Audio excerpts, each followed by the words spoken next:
All right, guys, welcome to a Student of the Game podcast.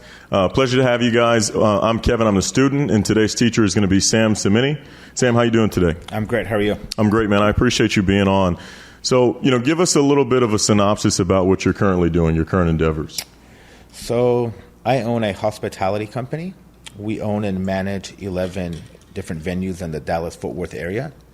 In addition, we own a few other companies, one being an import-export business, which we import nightlife supplies from out of the country to the U.S. We own a company called Texas Festivals and Events. We put on large-scale festivals targeting the food and beverage industry. Nice. You guys do the Margarita Fest too, huh? That's right. We do the Margarita Festival in Dallas and Fort Worth. We do the Tacos and Margarita Festival, Beer Festival, Cocktail Festival. The list goes on, huh? Yeah, you got a whole Microsoft Word going. Well, that's great, man. We're extremely excited to talk about it. I know we're going to dive into it. I do want to take a moment, guys, and talk about today's sponsor, AG1 by Athletic Greens. This is a product that I've implemented in. I think with my busy life, I have a very tough time, eating my vegetables and fruits as much as I would like to. So taking a scoop of this in water every morning gives me everything I need to sustain, my health and continue to, operate at the best of my ability. So for all of you guys looking to really supplement having to eat your veggies like your mom said when you were younger, check it out, athleticgreens.com and the AG1 product. So Sam, man, I want to say, first and foremost, before we get dived in, and I mean this from the bottom of my heart, you've been someone I've looked up to for a long time, and I think I've had, the privilege and opportunity to express that to you one-on-one, man. So this, you being on and my cat getting the opportunity to mess with you is a privilege to me, and I'm honored and humbled, to have this conversation. I appreciate you being here. Yeah, man. Thank you for having me. So, the first thing I want to talk to you about is the beginning. I've heard a little bit of rumors from a couple of the guys and where it all started, but man, I want to hear it from the horse's mouth. I mean, have you always been in business? Have you always been at this level of success? I mean, is this something that you were conditioned for, or did you kind of just stumble upon it? Tell us a little bit of where it came from. Well, both my parents are entrepreneurs. So growing up, I've been part of their story and, what you got to do to make ends meet and, the hustle. So growing up, I never really expected to go into business for myself. Okay. My goal was to initially become a lawyer, but then I just wanted to get a degree in business and work corporate America. Okay. Which is why I ended up in Dallas. I went to college out here, graduated with a degree in finance. Where are you from? Where are you guys from? Originally I'm Persian. Okay. But I've lived everywhere. I was born and raised in France. Okay. Then moved to LA till I was 13. At 13, moved to Iran for a few years, and then moved to Dallas at 18. Okay. Went to school out here. The goal was to graduate with a business degree. And so let me ask you this, why was that just kind of what you were taught? Is that because obviously it seems like that was the goal, is to get the business degree. Where did that come from? Is that something your parents kind of taught you? Or? I think in our culture, historically the parents want their kids to, go the education route. Of course. Primarily they push for us to become either lawyers, doctors, or engineers. Because they're sure bets. Yeah, and I think they've stood the test of time, and you almost guarantee yourself a comfortable life going down that route. Of course.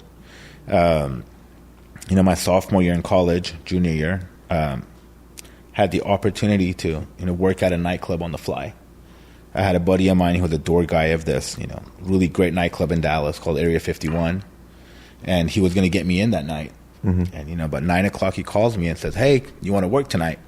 I'm all like, "Work where?" Like, at the club. I'm like, "Man, I'm a fat 19-year-old. What do you want me to do?" He's like, "Oh no, everyone is so nice. We're short bouncers." I'm like, "Man, I've never gone to a fight in my life." Like, "No, don't worry about it. Everyone is super nice. Just come try it out. We're short-handed." So I said, "Okay." So I drive up there, and they gave me a security T-shirt. I put it on. They gave me a walkie-talkie. That day, here, take this shirt. Oh yeah, we started immediately. They gave me a walkie-talkie, which I later found out wasn't even connected correctly. And I started. I think I was 19 or 20, and the way I looked at it is I'm going to work, and it was a after-hours nightclub, so it was open till 4 a.m. And my thought was I'd go into work at 10 o'clock. I work till 4 a.m. I make $60. I don't spend $60. I'm up $120 a night. That's $240 a weekend. Of course. That's almost $1,000, you know, Yeah, that I'm up. So started doing that while going to school. Quickly moved up within that organization. Okay. Went from a bouncer to, you know, assistant floor manager, GM.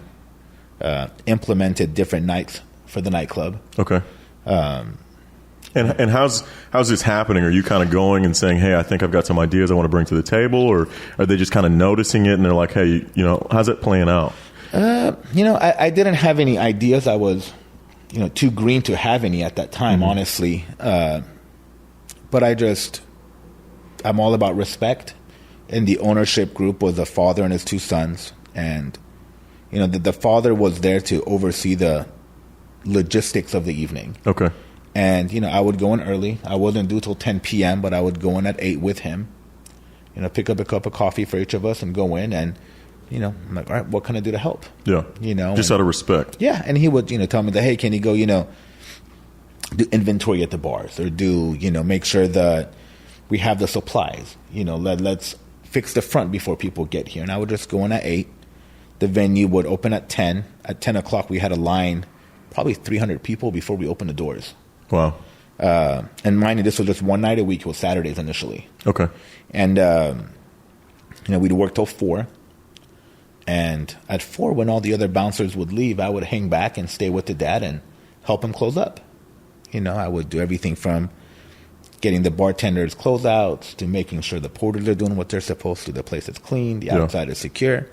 And I wouldn't leave till 6:30 in the morning. Yeah, just offering yourself. Yeah, and I just, you know, I would learn along the way. And, you know, 2 months down the road, our business took a big dive.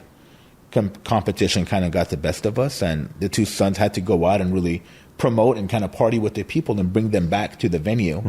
You know, we're open till 4, so they would go party at all these other places till 2. And then try and bring them back. And at 2 o'clock, like, all right, let's go after party to this venue, and they would bring everybody back. Yeah, yeah. And, you know, the youngest son, Joe, kind of asked me, you know, hey, can you help my dad while we go out and rebuild the business? I'm like, yeah, of course. You know, it's funny, they promoted me to an assistant floor manager, but there wasn't any other manager but me, you know. So I just, you know, put in the work and, you know, I just learned as much as I could and just, you know, kept growing with them. And, you know, within 6 months, I was a GM. Well, let me ask you this. Let me ask a question there. When you're learning and you're kind of gathering things, is it in your mind at this time that you want to, you know, really take this to another level, that this is a career or an endeavor that you want to do?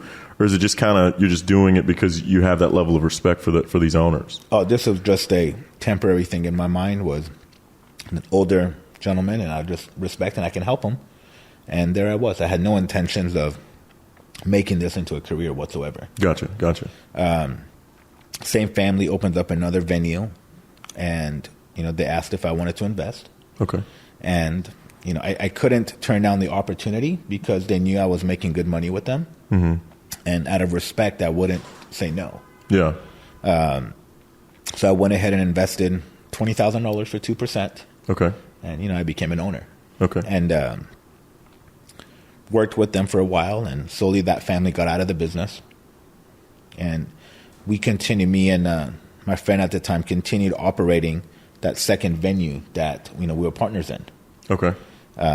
So let me ask this. So you obviously climb your way up and earn the respect of these owners in the first venue, and then the second one opens, and it's still just these 3 guys and you, or is there a couple more other hands? No, there's a few more people. Okay. There had some, you know, a group of friends that invested in the business. Okay.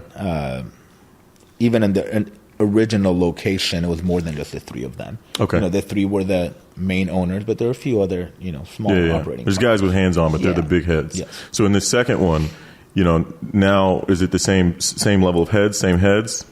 Obviously, there's a lot of hands on deck, but in terms of the day-to-day. So the day-to-day, I was managing, you know, the first club, which was called Area 51, and a buddy of mine that I had brought in to work with me at that location, he took the general manager position. Okay. And he invested in the business as well, and he kind of became the GM of the second location, which is called Shadow Lounge. Okay. So, you know, Ali managed Shadow Lounge. I managed Area 51. When Area 51 closed, I moved over and helped Ali with Shadow Lounge. Okay. Then the family sold their shares in that business. We revamped it, renamed it, and ran with it for a while. That venue got a little too dangerous for me to kind of be a part of on a day-to-day basis, so I took a step back. Dangerous as in what? The crowd wasn't exactly what you want to be associated with. Yeah, wasn't the higher echelons. No, not even that. I mean, it was just dangerous. We had shootings, and after the second shooting, I'm like, you know what? I think I'm going to take a step back. Yeah. This for me was just a part-time gig while I'm going to school. So, and now people are getting shot. Yeah. Yeah, it happens fast. Okay. Yeah. So I took a step back, and that first weekend we went to a venue called Drama Room. And me and a couple buddies, we go in, and I knew the owner from, my first club. He was a customer. He sees me, hey, Sam, what's up? I'm like, hey, it's my first Saturday out in, 7 years, 8 years. How old are we at this time? This was 2004, so I was 25. Okay. We get a table, and they set us up, and the bottle takes, 20 minutes to come out. And, this is the beginning of bottle service in Dallas. It's not common. I go up to the guy, Tommy. I'm like, hey, who's your VIP manager? If the bottle would have came out sooner, we would have had to get a second bottle. Yeah, we would have finished that. Yeah. Like, oh, what do you mean? I mean, I don't have a VIP manager. Wait, hang on. I want to stop for a second. How do you know that? You know that because you've been in the industry, huh? Yeah, but I mean, realistically, I think there was 8 of us. We got there, and by the time the bottle came out, it had already been a minute. We barely finished it. Yeah. But if we would have got that bottle 20 minutes earlier, we would have finished that first bottle. Well, the reason I ask, right, and as we're in the early parts of your life, you may not notice what I know now, and that's you're a mogul. You're a mogul. I mean, every opportunity, there have been things that you've said, and I'm like, wow, I didn't even see that as an opportunity. And you do that now subconsciously. So the reason I brought that up is just even in that situation, most people wouldn't have said it the way you said it. Most people would have been like, man, this bottle's taking 20 minutes. I'm thirsty. Your mind was like, hey, I could have sold another bottle by now. And that's the things I want, everyone to be able to catch is the way you think is different than most people. So, okay, so great. So you notice, hey, listen, we could have had 2 bottles, and you go express that, and you notice that there is no VIP manager at Sound. Sure. Okay. And he asked me, do you want to come do it? I'm like, no, I'm not at that level in my career. I'm still going to school. Actually, I'm not going to school at this point. I'm sorry, I have a day job. And I'm like, I'll help you. Like, just please, can you come consult for 3 weeks? Train my guys what to look for, what to do. And I'm like, sure, no problem. And he trusts you in this because he's seen your experience. He knows you. Yeah, he used to come to Area 51, years prior to that. So he'd kind of seen the level of operation that I was capable of. Yeah. So we go in there, and, I haven't dealt with that crowd in several years because I was, at the other venue. Go in there, and bottle service is key. So I'm out there on the floor in a suit and tie, mingling, meeting people, and being a VIP host, selling tables. This is the beginning of text messaging. So I'm gathering phone numbers, and I'm texting people on Monday, hey, did you have a good time? This is my number if you ever need anything. 3 weeks come and goes, and, my contract, quote unquote, was up. Mm-hmm. And, he asked me to stay on board, and we finally negotiated something that made sense for me. Okay. Did the same thing there. I just had the experience. I would go in early, kind of help with the operations, even though it wasn't really my department. Mm-hmm. And I would stay with closing and, help everywhere I could. Of course. I wasn't clocking in and clocking out. And, I'm like, oh, my time is done. Yeah. I think a year into it or 9 months into it, the general manager parted ways with them. And I was the obvious choice. They come to me to take over, and I agreed. I had one stipulation and said, hey, we'll run it as Drama Room for about a year and a half. But after that, I'd like to remodel it, open up a new venue, and I want to be a partner in that one. And you told them that in the negotiation? Yeah, in the very beginning. Okay. Let me ask you this, to be offered a position as a general manager, a high-paying position and a high-caliber role, and to say, hey, listen, for me to come on board, I want the opportunity to potentially change the brand. That, again, I want to preface, most people don't think that. What is it in that moment that made you go, hey, I see an opportunity for us to change this and revamp this? I mean, what is it that you were thinking that made you say that? Because first off, that's an intimidating thing to do, to look at someone and when they offer you a position, go, listen, you need to change the name of this business, Yeah, I guess in hindsight, you're right. They didn't really think of it that way. I think I've been doing this for so long that it's second nature. Yeah. the nightclub scene is very cyclical, and you kind of, unlike most businesses, you start on top and you take a slow, gradual decline over time. Mm-hmm. The hype kind of dies. Yeah, and then, you have to revamp yourself, and a lot of times that's shutting down, rebranding, renaming, and reopening as a brand new venue. Yeah, and which you've mastered at this level, and we'll get into that later. But to see that you knew that, I mean, in this story, you're still 26? Yeah, this was 2004 or 5. Most 26-year-olds are still trying to figure out how to get a credit card. So, I mean, it's impressive. Okay, so you tell him, hey, listen, a part of this negotiation is I want to, potentially revamp this, and I want to be in. I want a seat at the table. Right. And he says yes? He says yes. Great guy. One of those guys that would just say whatever you wanted to hear. He had a certain charm about him that, you believed it, even though you shouldn't believe it. Yeah, but you'll believe anything this guy tells you. So he said yes. We ran it for Drama Room, and we really maximized revenue that past year and a half, to the point that it almost didn't make sense to remodel and rebrand. Because it was doing well. It was doing well. It was doing a lot better than it ever had. We had good nights set in place, and I was gung-ho about it. During this time period, he was trying to sell the nightclub to someone and get out of the business. I didn't know that at the time, but we went ahead and agreed to the remodel. We came up with a name. And what I did, which was interesting and stupid at the same time, is I set a very firm reopening date. And I think it was 5 weeks out, and I booked this huge charity event. 5 weeks for an entire remodel? Yes. We're talking about changing the appearance? Yeah, you change the appearance, and it's all cosmetic. Yeah, but 5 weeks. I mean, man, it's tough to get painters in there in 5 weeks. And that's another funny story. And, I set a date, and the invitations went out, and, there was this big, like a bachelor auction thing we did. And I'm like, okay, so if I have to be open on, April 27th, I'm going to have to be ready the night before anyways. So I, started mailing out VIP invitations for April the 26th, because I figured I'd have to be open anyways. Yeah. We shut down Drama Room, and we're ready to, the next day I get a call like, hey, you coming by? I'm all like, yeah, I thought we had contractors, but yeah, I'll stop by to see the progress. I walk in there, and it's like the owner's uncle and one other guy with like tools and a hammer. Like, where's the construction crew? Like, this is it, man. We're going to do it ourselves. I'm like, I have like 2,000 invites out with a date, This ain't gonna work. I was, I guess, naive. And, now that I've done this so many times, I get it. But I legit thought there was going to be like a professional construction crew, like one of those little trailers you see outside, and like crew hard hats. And it's like literally it's like Uncle Twan and one other guy, like, okay. Yeah. We pulled it off. The venue. You guys made that happen. We made it happen. I remember the 26th when we opened, the floors weren't done yet. And I was wearing a suit and tie to the VIP opening. Buddy of mine comes in. His family's in the nightlife business as well, very well respected.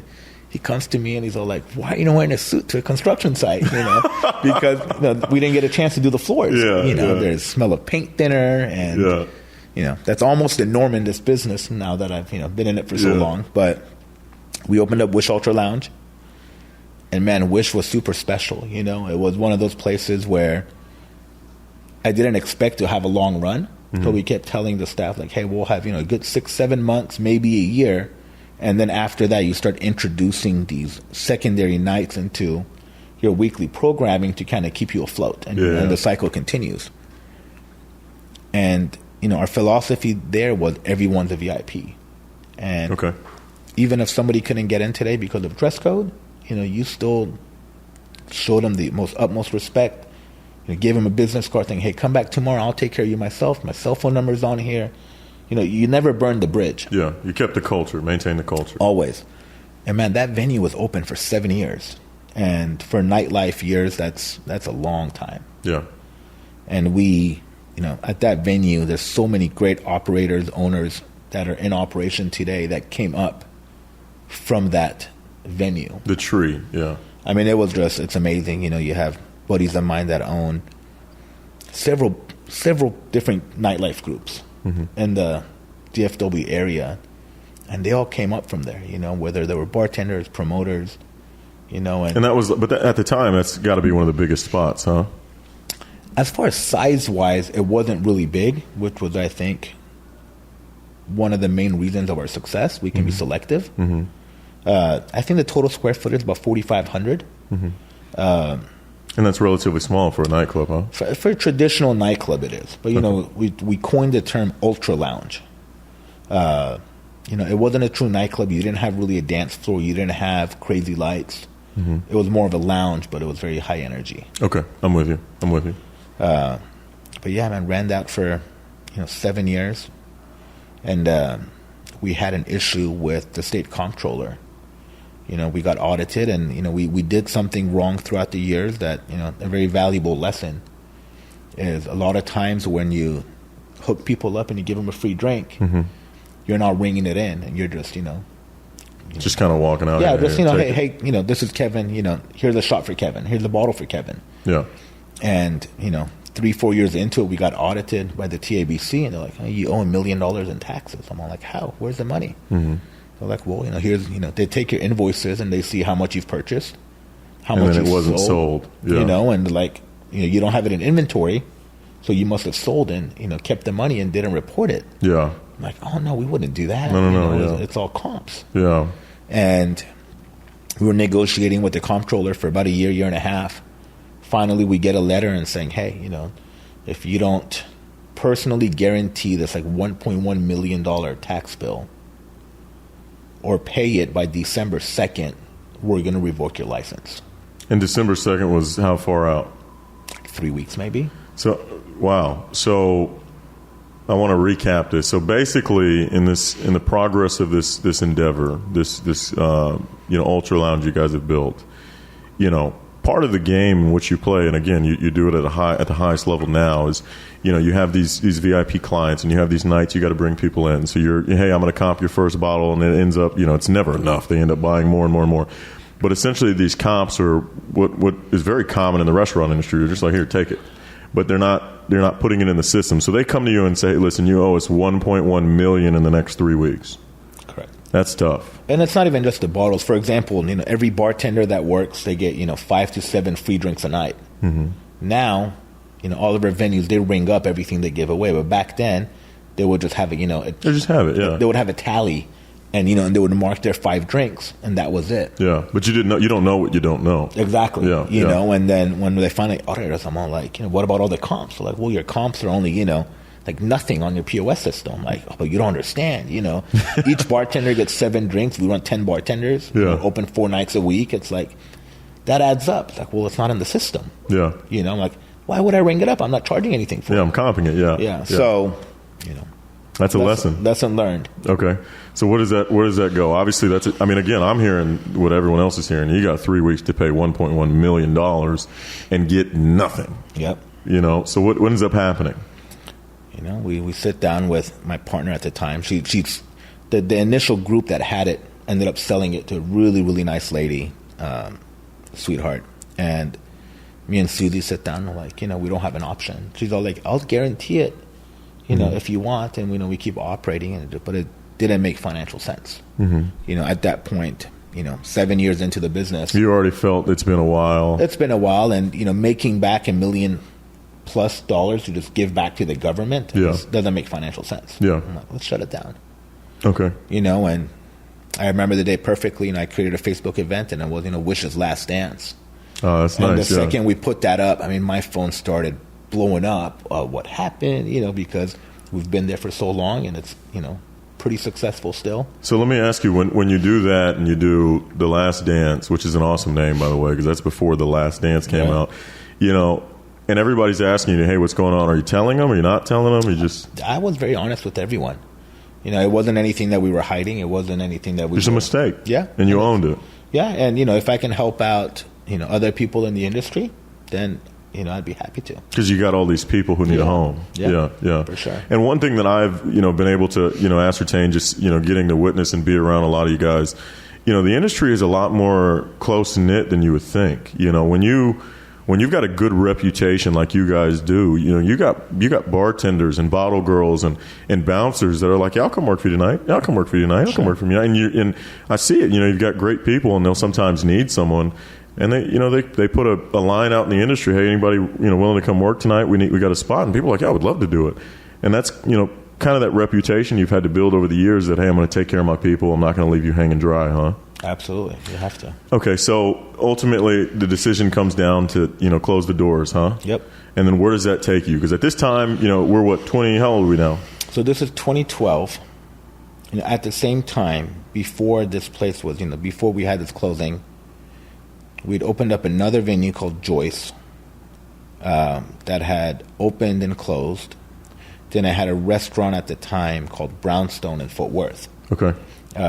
And Brownstone was really, the blow that took us under, I want to say. Mm-hmm. We were so focused on trying to make that work that everything else kind of became a second priority and kind of more on the back burner. Mm-hmm. We were taking, whatever which the nightclub was profiting and just putting it into the restaurant. To the losses. Yeah, try to keep it afloat. Let me ask you this, because I want to get into that, but with the experience you have now, would you have done that?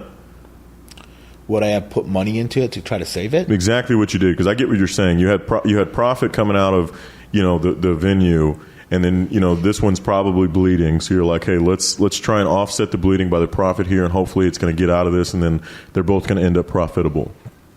With the knowledge that you currently have now, and I wouldn't say knowledge of the outcome. That's unfair. That's an unfair ask.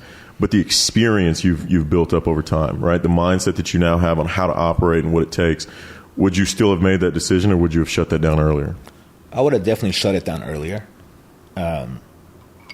Fast forward 7-8 years, we did another concept 2 years ago, and we kept it open 60 days. And after 60 days, you kind of see the writing on the wall, and it's like, it's not worth chasing it. Yeah. So literally 60 days into it, we shut it down. But you had never done that at that time? Never. That's experience. Yeah. Okay. Definitely. So at this time, 2012, which is what, 10 years ago. Mm-hmm. So you've got the restaurant, you've got the secondary concept you talked about, and then you've got this one, and you're going through that situation. So this is where I would say the root of where it all began, because I know a lot of people who own and operate large scale businesses and venues and things like that. But that dive into multiple, that's a tough dive. Sure. Getting into one is a tough thing. Just making the leap of faith into being an owner of anything or an entrepreneur or a business person, it's tough. What made you go, hey, I'm going to do more? Like, not just the one. Obviously, you're on a different level now, but at that time, what was the influence to go, I think I can take on multiple projects? I think, when we branched out to that second nightclub, the opportunity was there. Mm-hmm. And when you're hot, the success kind of feeds your ego and you think you can do everything. Mm-hmm. And that's especially true if you have a good team in place. And, I knew I can take this guy and plug him into this venue and he'll do just fine. Yeah. As I've gained more experience, I'm a little bit more cautious, but at the same time, I'm a little bit more, I don't want to say reckless, but, if one of the 11 locations doesn't do well and we need to rebrand it, reconcept it, so be it. Yeah. There's not that emotional attachment anymore. Yeah. When I had Brownstone, I kept it open for 3 years longer than I should have. Because you didn't want to let it die. No, it's just, it's a pride thing. Was that the first major loss in the endeavors? Yes. And that one was a lot tougher because here's the thing, it's definitely got to be tough. I mean, I can't imagine having, I'd say this all the time, a business is like a child. It's like a kid, man. You love it and you watch it grow up. And you put people in there, and you have all these processes, and you love it. And to have even a failing restaurant or one that's subpar, it's tough to say, hey, I'm going to let this go. Yeah, I think you believe you're going to, or I did anyways. I kept thinking I'm going to figure it out. Yeah. And, the idea sprung from my business partner and I, Susie. We go to this shopping center in Plano, and we see this place that looks like a nightclub for grown-ups. Like 9:30 p.m., there's a line out the door. They're charging a cover. I look at Susie. I'm all like, this is what we need. we got to target the older people. Grown-ups is in what age? And they're probably in their 40s and 50s. Wow. They're divorcees, know. Yeah.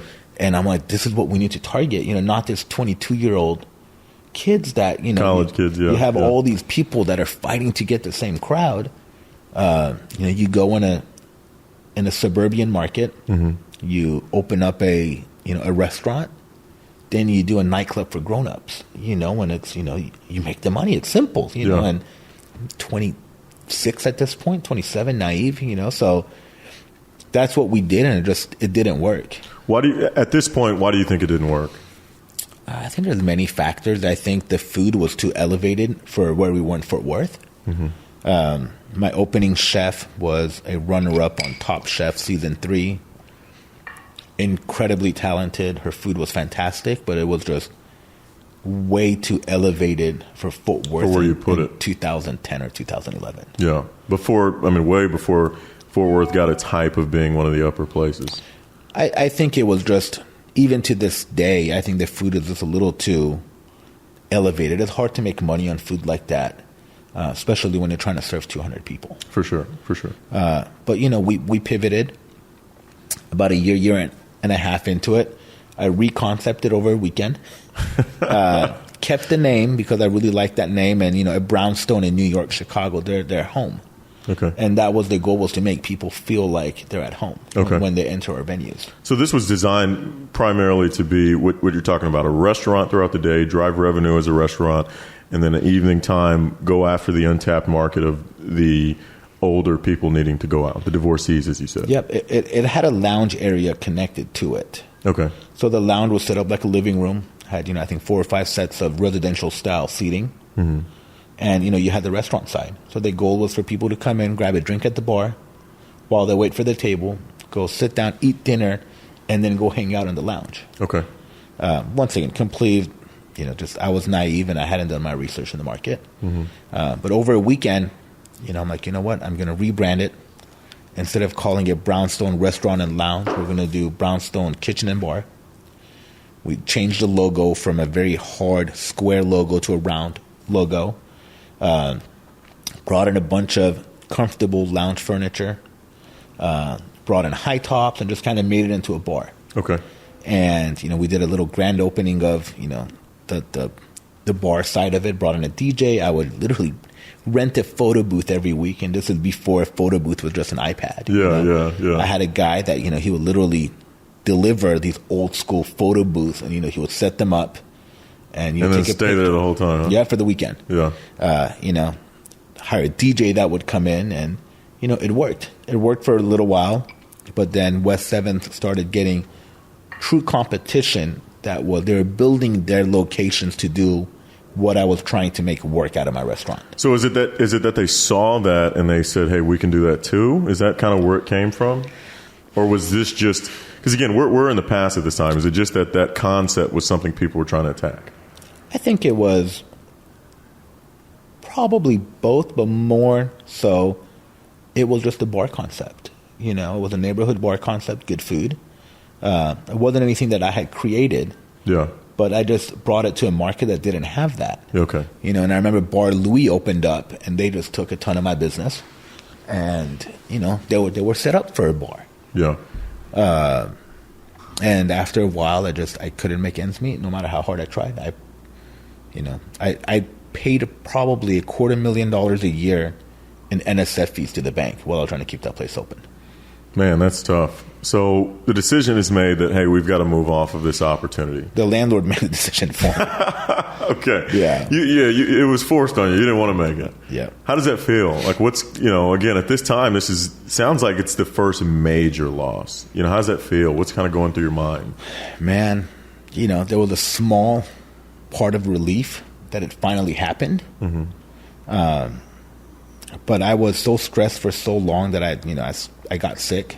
I developed something called alopecia. I was missing chunks of my hair from my beard and my hair. From just stress? Just stress. And, every morning I would get an email from my banker, at 8 a.m. And she would email me a list of checks that are coming in today. Mm-hmm. And obviously there's not enough money to pay everyone. she had a $10,000 a day overdraft protection that she would let me use. And I would have to pick and choose who to pay and who not to pay every single morning. And I did this for 2.5 years. I would literally wake up and panic. Yeah. And she would send me the email. I'm like, all right, pay this, this, and this. Don't pay them. Don't pay them. Yeah, you got to pay, you got to pay the landlord this month. It's been You 3 did that months. for how long? I did that for almost 2.5 years. Man, I can say, and I want to make very clear, there is no individual, myself or anyone watching, that can really fathom how tough that is. That's a defining moment in life. That's tough. It was a very, very dark period, but every morning, something gave me strength, and I would pick and choose who to pay that day, and I had till noon to somehow come up with money and deposit to cover the checks that I agreed to. Yeah. And this is literally like every day. So I'm literally, after her emails, I'm making phone calls. My friends, this friend, that friend. I mean, a ton of my colleagues in the industry lent me money. Yeah. And, in November, when landlords shut me down, I had probably owed over $1 million to just my friends. Yeah. And it's literally to my friends, people I consider brothers, No, there's no paperwork. It's all on my word, and it was tough, man. Yeah, that's tough. That's a different level of grit that you had to endure through. So coming out of that, the doors shut, and I definitely feel where you're coming from. It's a tough loss because it's a loss, and more importantly, I think the more you start to lose in an endeavor, and the more effort you go, I can figure this out. I can get through this, especially when you're young. I think we've all made those mistakes where it's like, it's going to happen. It's going to happen. And one of the things that really fuels you, and you said it earlier, I want to go back to it. You said when you're hot, you feel like you can do it all. And that is the truth. When you're hot in any business or any endeavor and any, career, you take shots because you're hot and you're going to have heat checks and you're going to feel like, hey, I can hit any shot, but then, you're going to take a tough shot and you may not make it. That's right. And it's a shot you probably would not have taken if you weren't hot right now. Absolutely. So coming out of that, that's done. We hear and can hear about the debt. What's next? What's coming? So the timing was interesting. My current business partner, Sultan, was getting married in Israel in 5 days. And After the shutdown? After the shutdown. So he was getting married on November 13th. And I'm sorry, November 12th. He messed it up. Yeah. You guys are. And the landlord shuts me down November 8th. And I had already cashed in my life insurance policy that my mom had set up for me when I was 12 to buy airline tickets to go to Israel for the wedding. So my girlfriend at the time, my wife now, and I, we're going on this trip. Mm-hmm. We're going to Israel, my first time.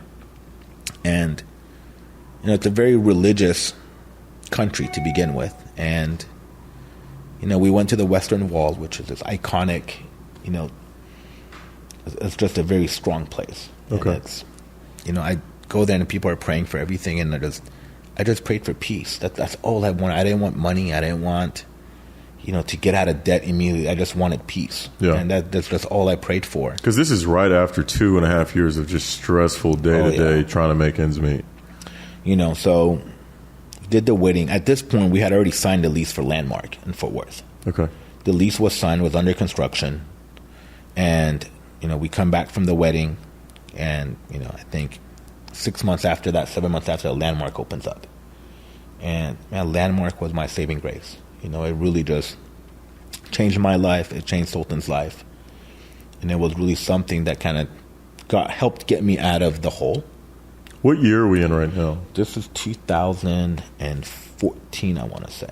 So let me ask this, because I know it's a question I think I would have and I know others will have. So at this time, you're with Sultan and you guys are opening Landmark. Mm-hmm. Is this your first business with him, or was he in some of the ones before? So Sultan and I go way back. When he first moved to Dallas, he opened up a clothing store. And in order for him to get business into his store, he started putting on fashion shows in nightclubs. Wow. So, he would come in and, he'd put on a quote-unquote fashion show. Fashion show like a runway? Yeah. do runway shows. There weren't professional models. Yeah. So, he was ahead of the curve, and he would go out and get, 20 quote-unquote influencers, right? They're popular guys. There'd be one guy from, the football team. There'd be one girl from, this group of, friends. Yeah. Just grabbing people from different areas. And he would make them a model. He'd give them free clothes, and they would walk the runway. In a nightclub? In a nightclub, yeah. Wow. Were people coming just for that, or were they just the people who were in the club? I think it's a little bit of both. It gave the club something to promote. Yeah. If he had 20 models, and they're not real models, so they're not in a fashion show on a weekly basis. Yeah. So they were telling all their friends, hey, come watch me in my fashion show. It's a big deal for them. Yeah. So, it worked. So he started promoting at my club Wish. Okay. And he got in the club business, started promoting, as his promotion business took off, he closed his clothing store. And just became a full-time promoter, then a manager. And, he was one of the first people to call me as soon as my event went live for Wish Clothing. Mm-hmm. He's like, hey, I want you to come join us over here at Avenue, join our team. I'm like, I don't know at this point. I have, I want to take a week off.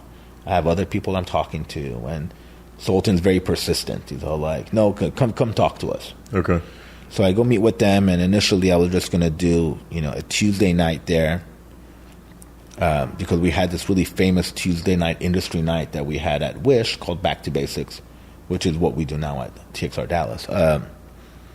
They wanted me to do my industry night at Avenue. Okay. And I started talking, and, I was doing a lot of promoting back then. So Sultan is one of the owners of Avenue at this time? At that point, I think he was more of a general manager at that point. Okay.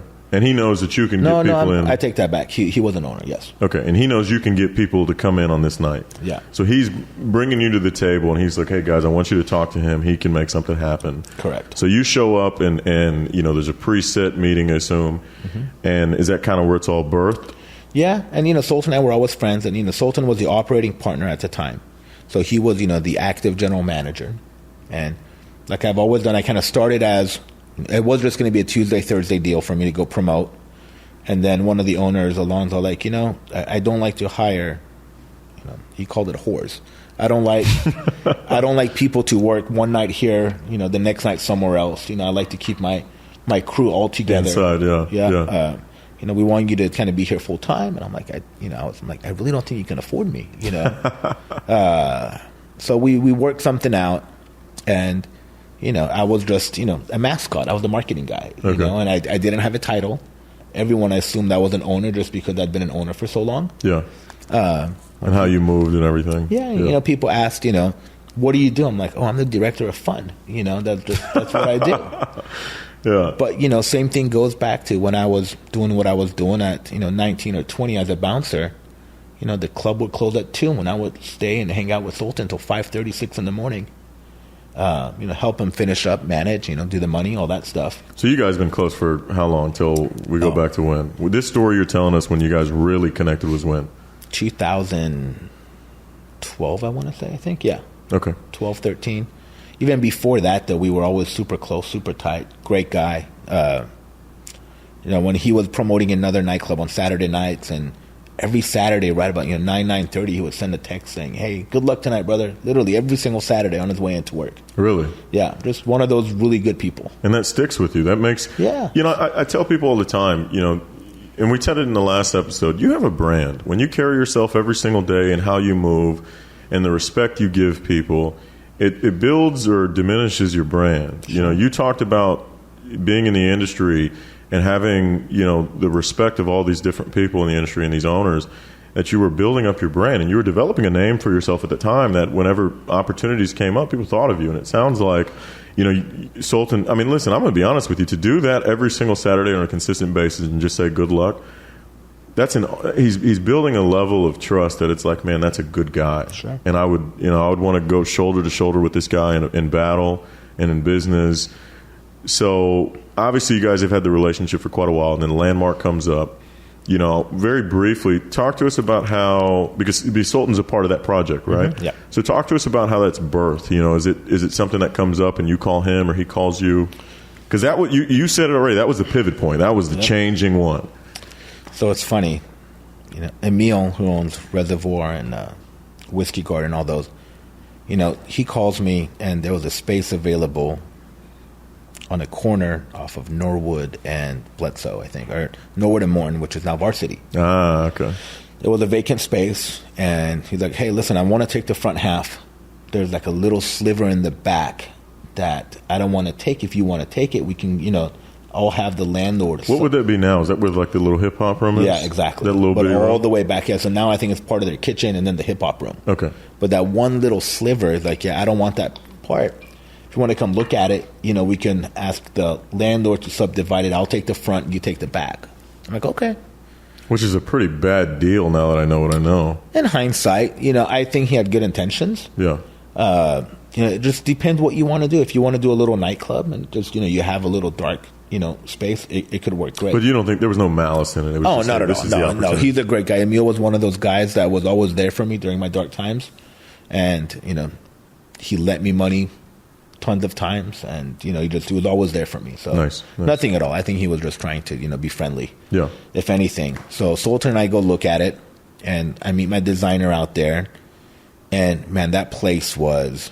It used to be an old garage or mechanic shop or something. So it didn't have AC, didn't have a good roof. I mean, she looks at me and says, hey, there's so much you have to do here. It's not going to be worth it. That's what she's telling you. That's what. So you and Sultan are together. Yeah, Sultan and I are there looking at the space with my designer at the time. So at this point, you two are like, hey, we're doing this together. Like this. So we went to go look at it because we were working at the club together. Okay. Right. So I was working at Avenue at this time.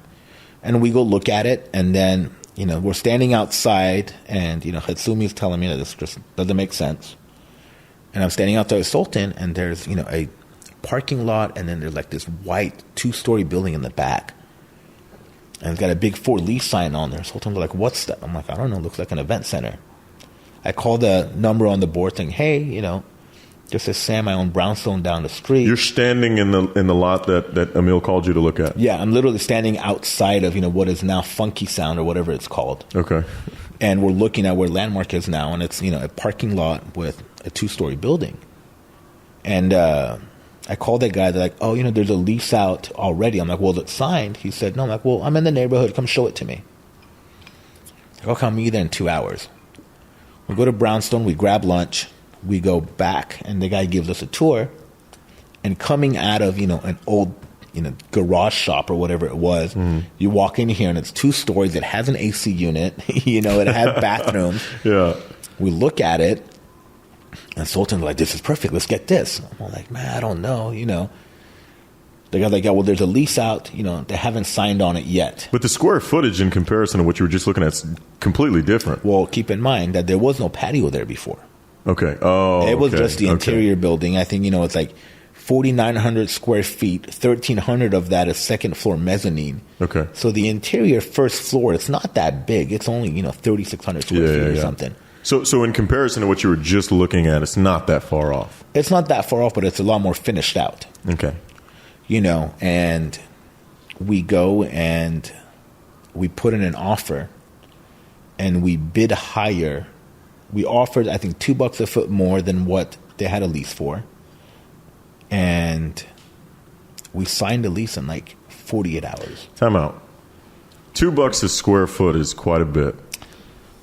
Yes and no. I think at that point it was a 5,000 square foot. So it's about, $900 a month more than what they were going to get. So, the question is the decision. So you guys are obviously looking at it. You see it's more finished out. Sultan says this is it. And you guys immediately in that moment go, let's do it? Mm-hmm. Okay. Yeah. So you put the bid in.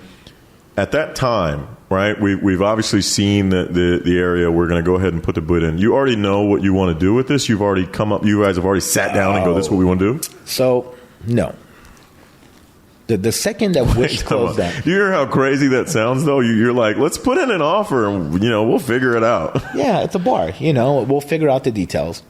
What I had initially done when Wish closed down, in the notes app of my phone, which I still have the notes, I wrote down everything I wanted to do in my next spot. Okay. I had always planned on doing like a little dive bar. So I had, little things on there like big beer, like the big schooners you see. Mm-hmm. I wanted to do a portable shop menu. I wanted to do name tags. Just little quirky stuff that I thought would be different. Just ideas that have been popping up. I would just literally. And you've been accumulating these ideas for quite a while. Yeah, huh? and I literally still have the notes on my phone, and it's, I wanted to have a Polaroid wall. I wanted to have a photo booth, and all these ideas he had on there. Mm-hmm. And we get the venue, we're like, all right, we're going to do a bar. I have my notes. I'm like, all right, these are some cool things we need to implement, and we couldn't come up with a name for the longest time. And, we kept going there, and, we signed a lease so quickly that, the clock starts ticking, right? Yeah. So you signed the lease, so, I can't remember how many months free rent we got, but the clock's ticking. We don't have a concept. We don't have a name. I'm glad you finally admitted that was crazy. Yeah, I've probably done it, Quite a bit, yeah. But that's the thing that I think at this level in your career, as we're now speaking, it's become second nature to you. So it's tough for you right now where you are in your career to fathom how what you did was jump out the plane and find a parachute in midair. Yeah. Most people don't move that way. Now you have so much experience, you have confidence that in midair you're gonna find the parachute. But most people don't move that way. Yeah, but at the same time, at that point, I didn't have a whole lot to lose. Okay. So yeah. I think that's always a good motivator. Is like, what's the worst that could happen? Yeah. But we joked around and we literally couldn't come up with a name for the place. Okay. If you go back and look, there's a check-in under Bullshit Ice House because we literally could not come up with a name. And that was our little inside joke. Yeah. So we opened up Landmark, and Landmark is just such a special place. What I have to ask, because they're gonna be mad if I don't ask. Where did Landmark come from? Where did the name come from?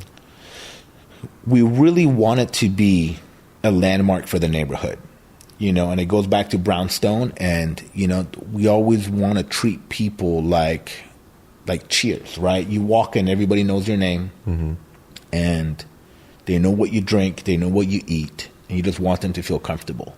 Nice. So we went through so many different renditions of the name, and, I really wanted to have an Americana feel to it, hence that giant flag we have at Landmark. At one point, we were going to call it American Social. I really liked that name. There just happened to be another one somewhere else, so we couldn't do it. Nice. But we just went back and forth, and I'm like, man, I just really want to be a landmark. And, no, I get that. I like that. Now that you've been able to say it, you want to be a landmark of the city. That's huge. I get that. That's huge. And Landmark to this day, it's Cheers. You walk in there, and Landmark has more regular than any one of our other venues. The staff is unlike any other. You walk in there, and the bartender today will jump in the kitchen and cook your tacos the next day because the cook didn't show up. Yeah. And it's just such a special, special place, and the bond of that staff is unlike any I've ever seen in my business. And that's just the culture that was always envisioned of it, huh? It was almost like, I have this motto called WIT, W-I-T, and it's just whatever it takes. I like that. And it's literally, Savage, who's our general manager at Landmark now, he can cook anything on the menu. He can make any drink. He runs sound for the performers and musicians. Mm-hmm. He does it all, and that's what Landmark is. Landmark is a place for people to feel comfortable. Mm-hmm. And Sultan and I would go there, and our goal was like, all right, what do we do to keep people here for 4 hours? We didn't want it to be a burn and churn type of bar like other places. We wanted you to stay. That's why we added the gaming. That's why we had a pretty diverse food menu. We had the little shot wheels. When we had games on the patio, nobody else had that. Yeah. Nobody else had Jenga and corn toss and the arcade games. No one. You guys have a freaking mechanical bull. Yeah, that's next level, man. Yeah, I'll never do that thing again. Some bad stories, huh? Man, it breaks all the time, and I get sued all the time for it. Yeah, so. I believe that. Yeah. Okay, so you talked about it earlier. You said, "Hey, this was the one. This is the one that changed everything. This is the one that changed me and Sultan's life." Give us an idea as to why. What does that mean? It's changed it, because obviously we understand where we're at. We understand how we got to this point. Things weren't going well. Brownstone was bringing us down. And it sounds like, in an epiphanic moment, Sultan's like, hey, this is it. And it just worked out. What does that, how is that the catalyst of where you are now? I think Landmark, Sultan and I built Landmark with our own hands. And, to this day, I was there last week, and I look up, and the light fixtures, they have twine wrapped around this electrical kind of lights. And talking to, Savage, I'm like, I did that. I literally took twine and I wrapped it around the cord myself. All the crates on the wall, Sultan drilled those in himself. And we built it. We put in a lot of heart in there. Mm-hmm. And it was the first time that we were majority owners. And you and Sultan? Yep. And it was a successful venue. I was a majority owner in Brownstone, but that didn't mean anything. It just meant more headaches. Yeah. And we did projections for Landmark. So Landmark was also your first majority club or majority venue? Besides Brownstone. Besides Brownstone, yeah. And Sultan's as well? Correct. Okay. And, and we had projections. And month 2 of Landmark, the sales we did was 3 times higher than the highest projection I had done. Wow. It was just rocking and rolling, and it was such a fun place. Yeah. And, Landmark really helped me get out of debt. I throw these New Year's Eve events and these one-offs kind of similar to my festivals. Mm-hmm.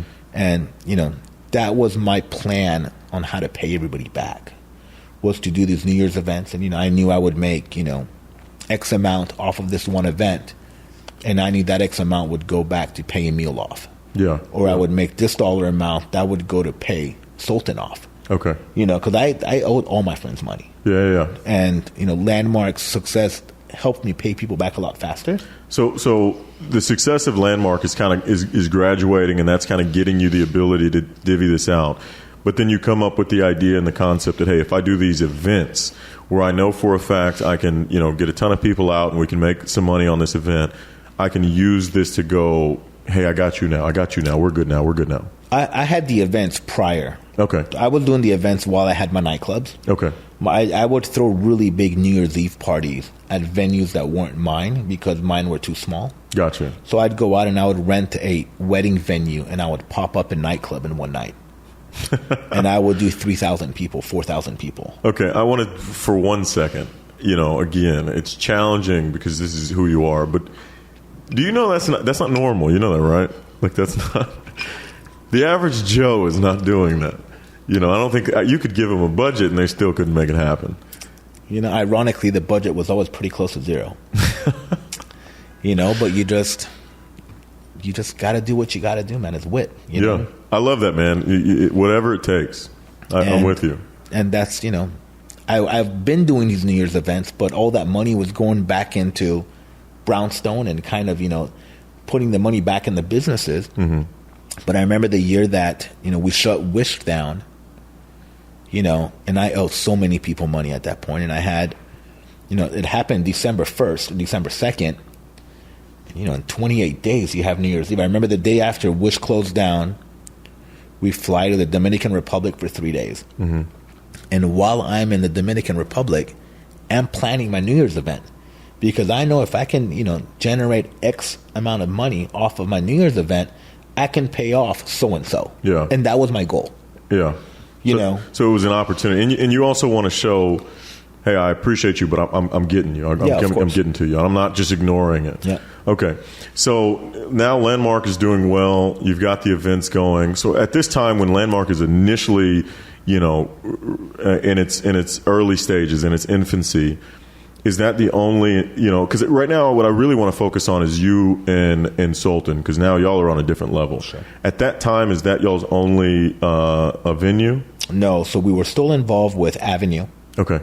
When we did Landmark, the ownership group behind Avenue, they supported us fully. They're like, we want in. So they all invested. This is before you guys opened it? Yes. Okay. Yep. So as soon as we told them about Landmark, they immediately said, okay, we're in. And it's funny because that wasn't what we expected from them whatsoever. We thought they were going to be disappointed or upset but as soon as you guys were doing your own thing. Yep. And, it wasn't, and much props to them, the way they looked at it. It wasn't that we were doing our own thing. It was like, we're all expanding and we're all growing together. So as soon as we told them about it, they're like, all right, cool, we're in. But you kind of expected them to think you were kind of getting away. Yeah, I thought they'd be more upset. I thought they thought, we're trying to pull away from them. Mm-hmm. But, we're all partners to this day, and all of our ventures is together. And, nice. They're like, all right, great, let's do it. Nice. So we had Avenue, we had Landmark. Then we opened up a place called Next Door, which is now Playground Dallas. We opened up a bar there. Well, let me ask this. So Landmark is in Fort Worth. Mm-hmm. Where is Avenue? Avenue is what's Theory now. Okay, all right, which is in Dallas. It's in Dallas, yeah. Okay. And then Next Door, which is directly next door to Avenue, is where we did our next bar. Incredibly successful for the first, 8-9 months. Is that what is now Playground? Yep. Okay, all right. I'm ahead of the story, but I'm listening. And the city, we had an issue with the city, and we had to tear down a second floor patio that we had built and covered. And it was just a massive success. Onto what? So if you look at Playground right now in Dallas, you'll see there's a structure for a second floor patio. Okay. And at this time, it's called what? Next Door. Okay, so you built Next Door, and then you guys went in and built a second floor? So the second floor was there. It had like a small balcony. Mm-hmm. Imagine kind of like your mezzanine, your balcony there. Mm-hmm. We extended it all the way to the end of the building. Okay. We didn't get a permit, huh? There you go. And 8 months down the road or something, the city comes up and they gave us, a weekend to bring it to code or shut it down. So we shut down the upstairs and tried to just run the downstairs, which is really small, and just didn't work. So we're like, all right, let's So at that time, is it like a hangout lounge? Is it a club? What is it? So initially it started as a restaurant party bar. Really, really good food. The chef was out of this world. Probably some of the best food I've ever had. But as the night progressed, the DJ turned up the music. You start getting your uptown crowd, and it turned into a party bar, bottle service. In the upstairs that you guys built? Correct. So now having to shut that down, you've had to pivot from what it is. Exactly. And had to change it to kind of more focused around the restaurant. Yeah, but downstairs, I think you can only seat 14 people. That's tough. There's nothing you can do. Yeah, it's tough. So we decided to pivot, rebrand it, and we were going to do a dive bar. And back then, McKinney Avenue was like the ultimate Dallas, night out. Yeah, which now it's just nice restaurants. Yeah. Yeah. So we're like, we'll do a dive bar. And we played with the name a lot. It's funny, we're actually dead set on having the name Monkey in the name. It was the Three Monkey, there was Monkey Bar, and, as just, we brainstormed, and we're like, you know what?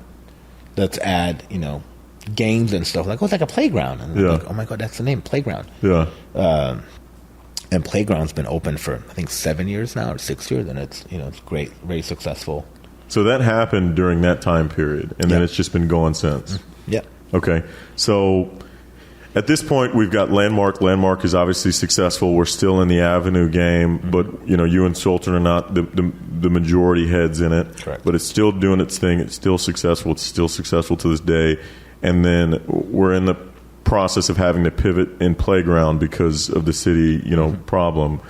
How does this turn into what is now an empire? Is it just, and the question I have is not necessarily what happened, but how did it happen? Did you guys have a conversation where you're like, yo, let's monopolize and start doing this? Or did it just naturally go, hey, let's do another, and let's do another, and let's do another? I think when you're good operators, opportunities show up on your doorstep. Mm-hmm. We had the venues we did. My broker comes up and he presents what is Texas Republic to us. And Fort Worth, Texas Republic, Fort Worth, yes. And we look at it, and it was two spaces side by side. It was a hair salon, and then it was like a social media office space. We go look at it, and rent's a lot higher than what we're used to paying.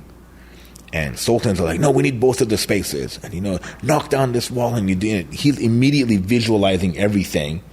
And I'm looking at desks, and I'm looking at, a hairstylist chair. Like, I can't see it like he does. Yeah. Like, no, you knock out this wall, do a big bar in the middle and a stage there, and you do a rooftop. And I'm like, dude, calm down, man. That's like a lot of money, He's in here just doing it. He's doing it. And we played around with the square footage and how big of a space we were going to take. went back and forth, and finally, like, let's just do both spaces. So we took both spaces, knocked down the wall in the middle, and man, we had so many setbacks building that place. It was crazy. We added a second floor rooftop. In order to do so, that building is like a parking garage. It's all made out of concrete. And, the structural engineer, once he digs deep, he's all like, in order to build a rooftop, you have to pour concrete underground to kind of make your current foundation stronger to support the load. So we dug, I think it's either 11 or 13 holes, go down 23 feet underwater to pour concrete in order to kind of sustain your foundation to support the extra load. Yeah.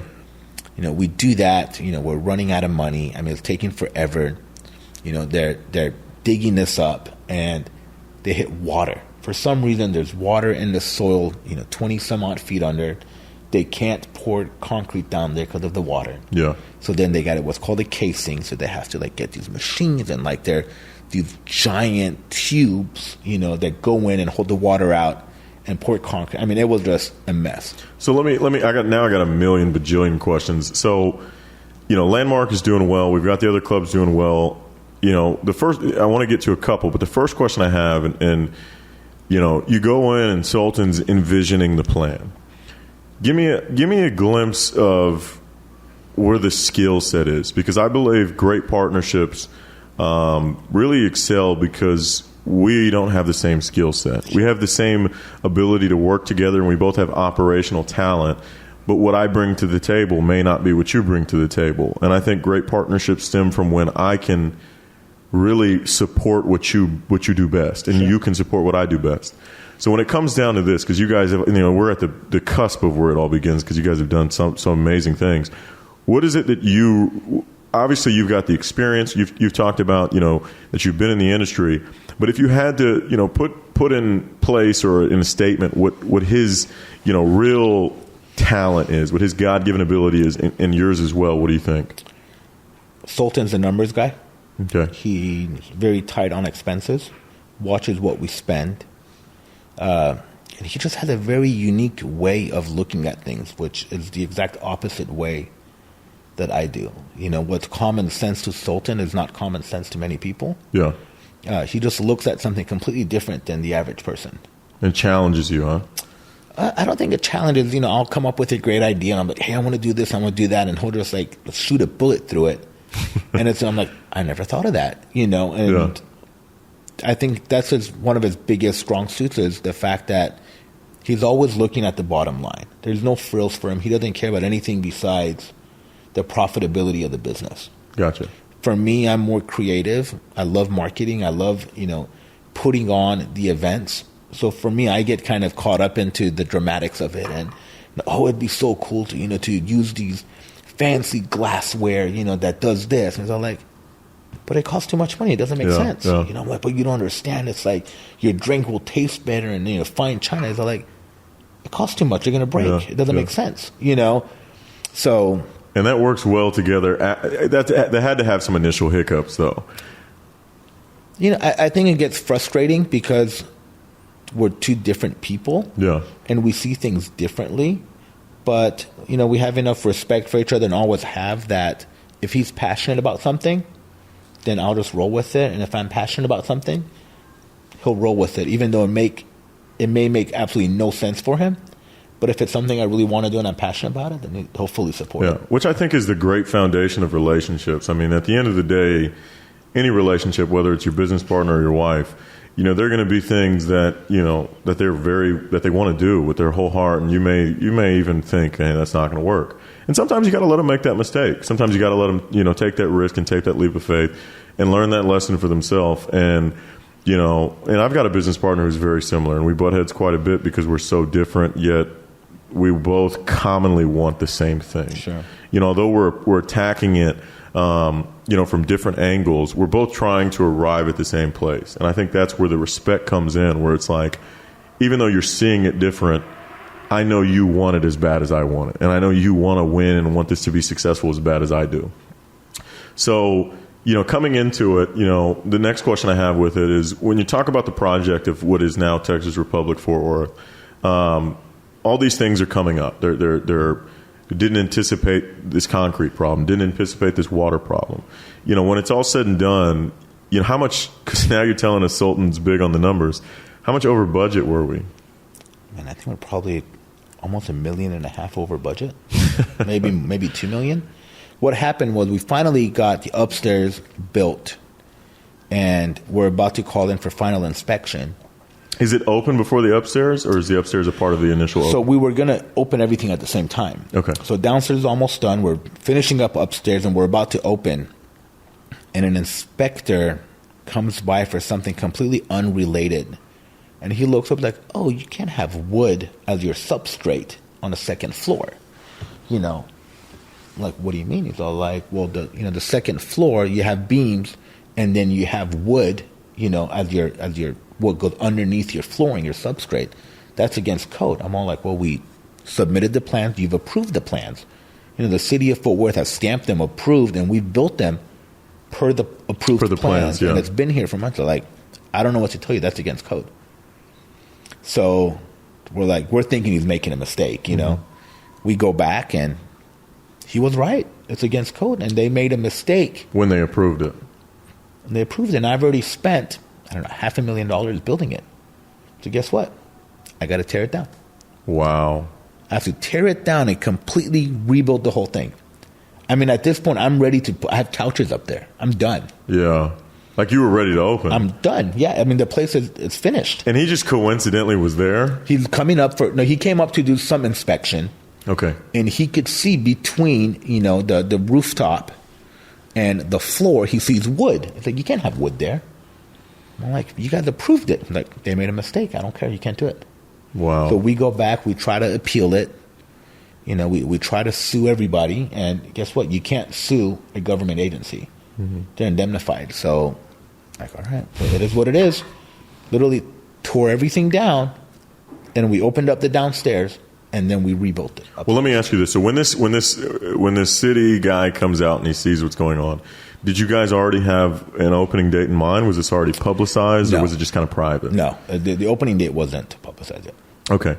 So then it comes up that, hey, we've got to redo this. And then is it after that happens that you guys make the decision to open the downstairs? Correct. Okay. And we didn't have a choice. Because you just got to get it open. Yeah. Okay. So you open it, and then the downstairs is open, the upstairs is under construction, huh? Correct. The question I have, and I want to, make it clear, that thing is killing it now. I mean, it is a staple of Fort Worth Bar and Club. You know, was that all, like, and I know this is such a tough question because you guys are good at what you do. So the answer will always be yes. But realistically, in hindsight, did you guys really expect it was going to do that well? Absolutely not. Like, what was the expectation? I think we expected to do about half of what it's doing now. And then it just kind of happened. Yep. How much was the second floor needed? Like, talk to us about what it kind of looked like before the second floor opened. You know, I don't think the second floor was really needed, but I think the way things happened was such a blessing in disguise. We opened up in October, and, you know, we have what you call your honeymoon period. You're super popular, and you get traction, and you're doing really good. And then I think there was another venue that opened up that we lost our novelty. We weren't the new shiny thing on the block anymore. And now, I think it was like 9 months into it, the rooftop is ready. So now we have a rooftop. So now we're like a brand new venue. Yeah. And ironically, the rooftop doesn't generate a ton of revenue, but people just like having the option to go up there. Yeah. So it worked out great because it gave you a new shiny toy to advertise. Okay, so Texas Republic is now, and I'm going to be very candid with everyone. It is now the hottest spot in Fort Worth. There's no spot hotter in Fort Worth. I'm not tooting the horn. Everyone knows it. So that thing's killing the game. Where does the thought go now? Now you guys know it's doing well. Is there, okay, let's do something else? So I think at that point we're enjoying the success, and it was nice because we have such a great management team in place there. that especially me, I was really enjoying not having to worry about anything because the marketing stuff is handled. The revenue is great. Sultan is super hands-on with, the day-to-day accounting and the financials. I'm cruising at this point, Our management team, Adam, G, Josh, Justin, Callie, they do such a great job out there that it's, they do a lot of the work. Yeah. Well, I'm sorry, Brian as well. Brian's kind of a newer part of the management. Yeah, we love Brian. Yeah, so the what we call it in business is it got on autopilot. Yep. It you got in the air and you were able to turn on the autopilot switch, which is not as simple as I walk away, but you've got great people in place that are doing their job. They're taking great ownership of it. Those names you listed, they take ownership in their positions. Adam is, phenomenal. He's on another level.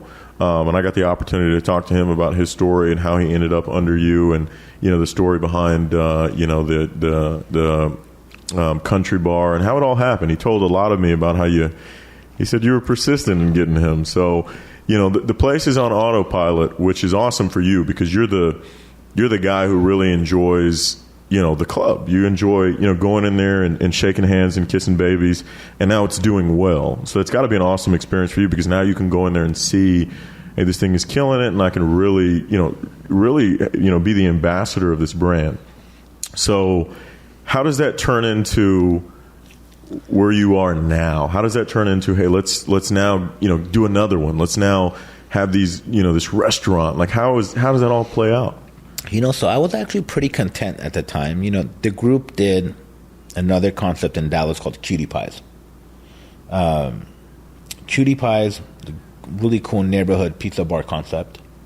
We did that. I forgot to mention, I think 3 months into when Texas Republic opens, the landlord from Landmark reaches out and says, hey, I have this space, which is now the yard, available. You interested? And Sultan looked, I'm like, yeah, of course. So we signed that lease on a whim. Which is huge. Yeah, I mean, that venue is like probably 25,000 square feet. Yeah, it's huge. And that kind of really threw us for a curveball because, the initial business model for Texas Republic was to have live country music, from 8 p.m.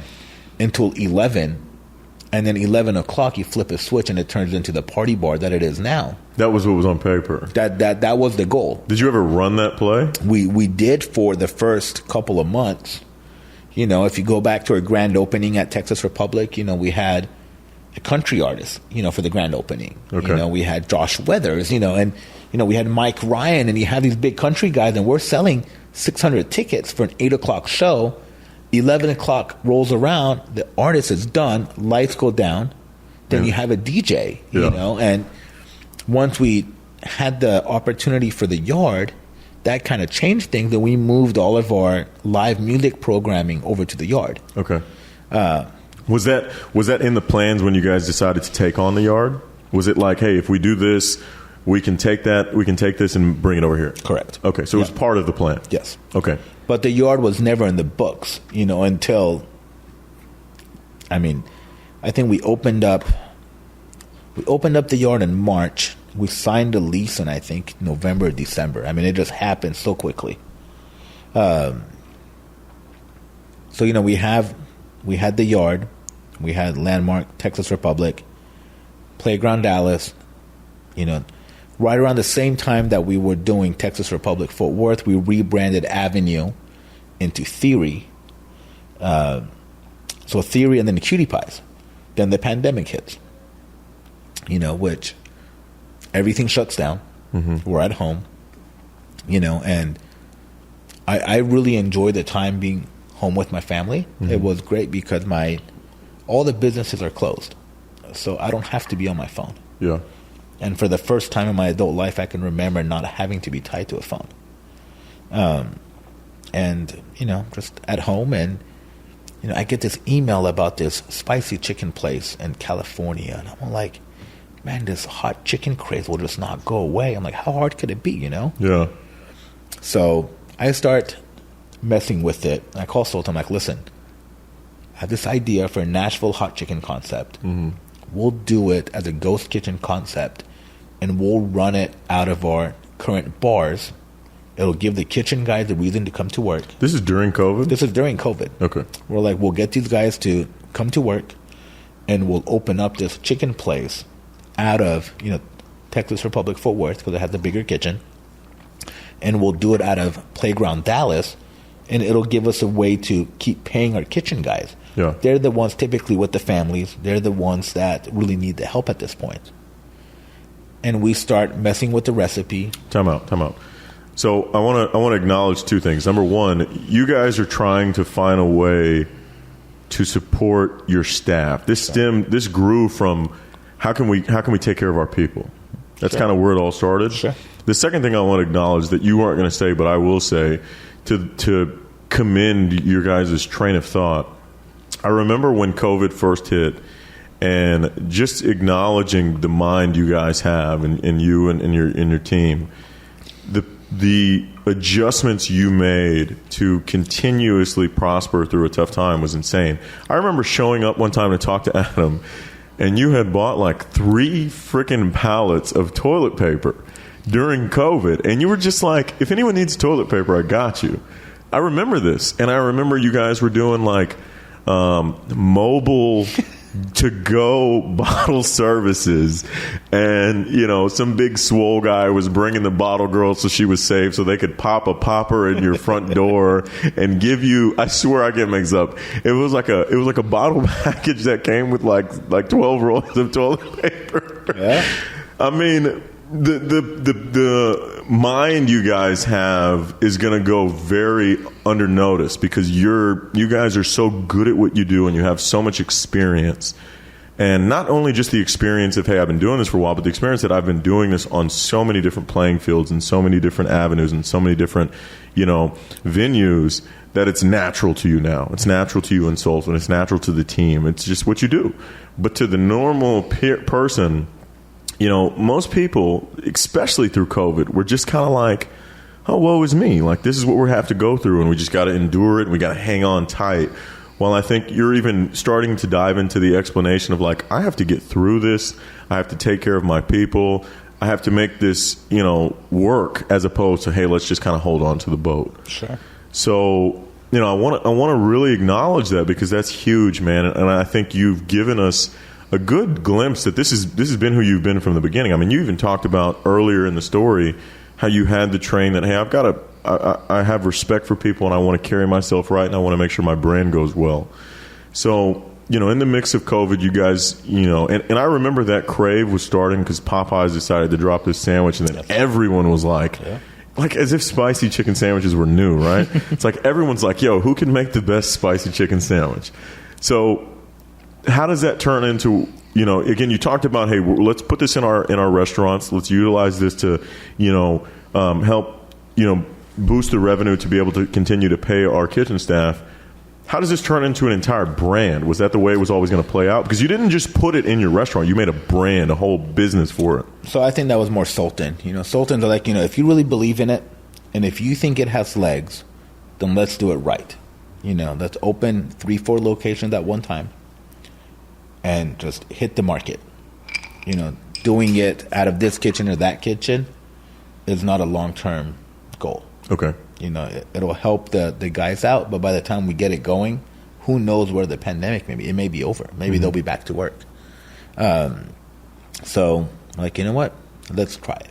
And I promised myself I'd never do another restaurant after Brownstone. Brownstone, excuse me.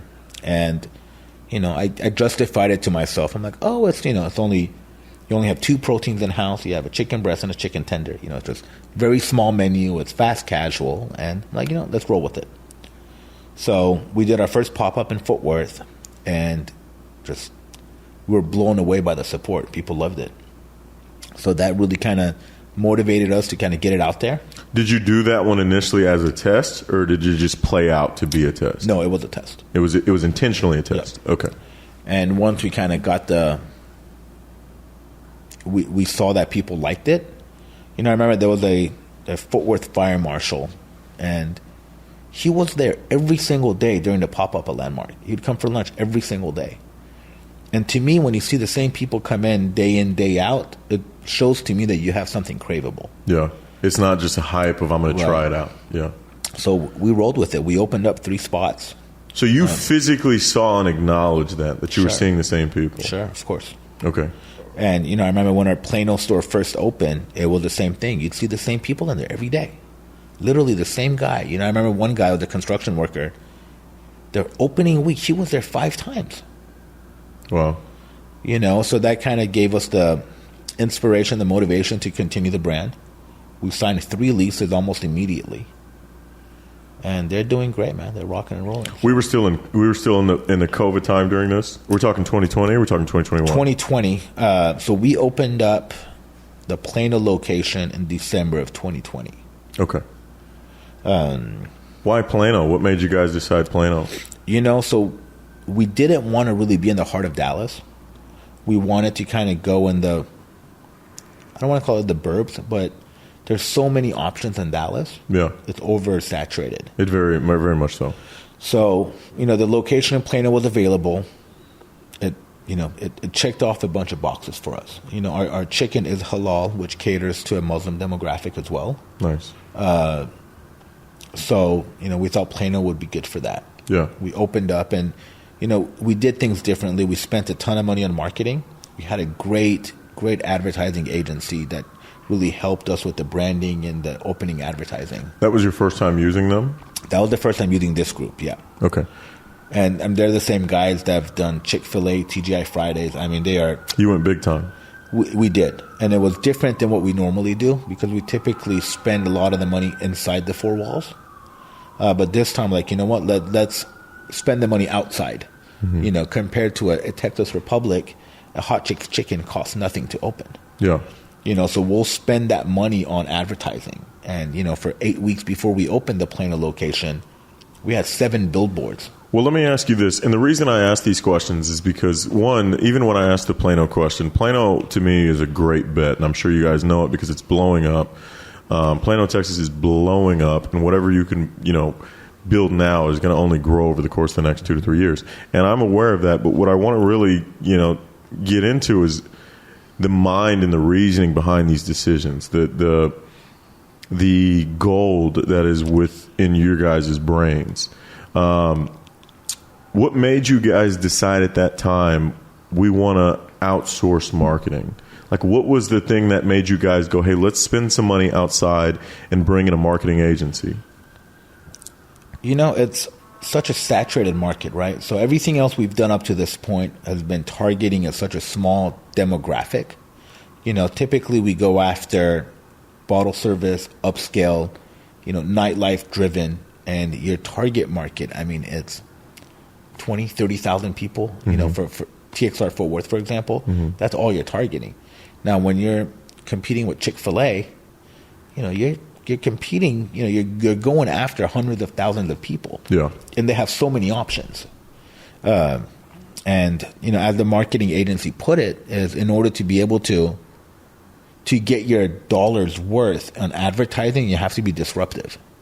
We had 8 billboards that says coming in hot AF on the tollway, yeah. And it's funny because at first, Clear Channel, the billboard company, they wouldn't approve it.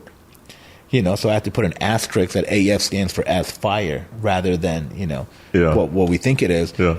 in order to be able to get it approved. Gotcha. And man, those guys were so talented and just so creative, and I think it was a great representation of who we really are deep down. At the end of the day, you're selling a chicken sandwich. You can't take yourself too seriously. For sure. But the thing is that I notice, and I hope it conveys well, you guys have been in the bar and club industry for most of your life, as you're explaining, and your skill set is at a level where you understand your operational ability. But what conveys to me is the humility to say, now we're trying to get into a space that has some powerhouses, and we want to try and really make a wave in this industry. We need people who can give us guidance in that. That's humility being implemented at an extremely high level. And what I can realize is a a very easy, route to success, most people don't grasp. Because here's the cold reality of most people, unfortunately, or circumstantially, if you put it in that terms. But most people who are playing the game at your guys' level, who are doing things at the level you're doing it, who are this successful, and are quite frankly, especially at this time you're explaining, are hot. Shots are going in. How do you go and how do you, explain to me the train of thought that says, hey, we should really get some help on this one? Because that's not, listen, most guys who are hot, they don't do that. They don't pass the ball. But I think the fact that you guys really decided, hey, since we're going to get in this space and we're going to try and mess with some big dogs who've been doing this a long time, let's gain some knowledge. Let's really pull out an arm that we haven't used before. That's big, man. And I know that's been a great asset to what you guys are doing. But most people wouldn't do that. Most people would be like, nah, we're good. We got this. We've been doing this a long time. That's a level of humility that I think you have to be very conscious of. And was that a discussion that came in? Was, especially with Sultan, who you're saying is a numbers guy, because now we're talking about spending some money. Sure. Was that a discussion that was had? Yeah, we talked about it, and he was all for it, actually. And Sultan is very tight with expenses, but if it makes sense, it makes sense. Yeah. And I think something that's great about our partnership and our group in general is we know what we don't know. And there's nothing wrong with hiring somebody that knows what you don't know. Yeah. I read all the time. I try to educate myself on things that, we live in such a fast-paced world these days. It's years ago, I used to run all of our social media advertising myself. But with a blink of an eye, I'm a dinosaur now, and I don't know how any of that stuff works. Yeah.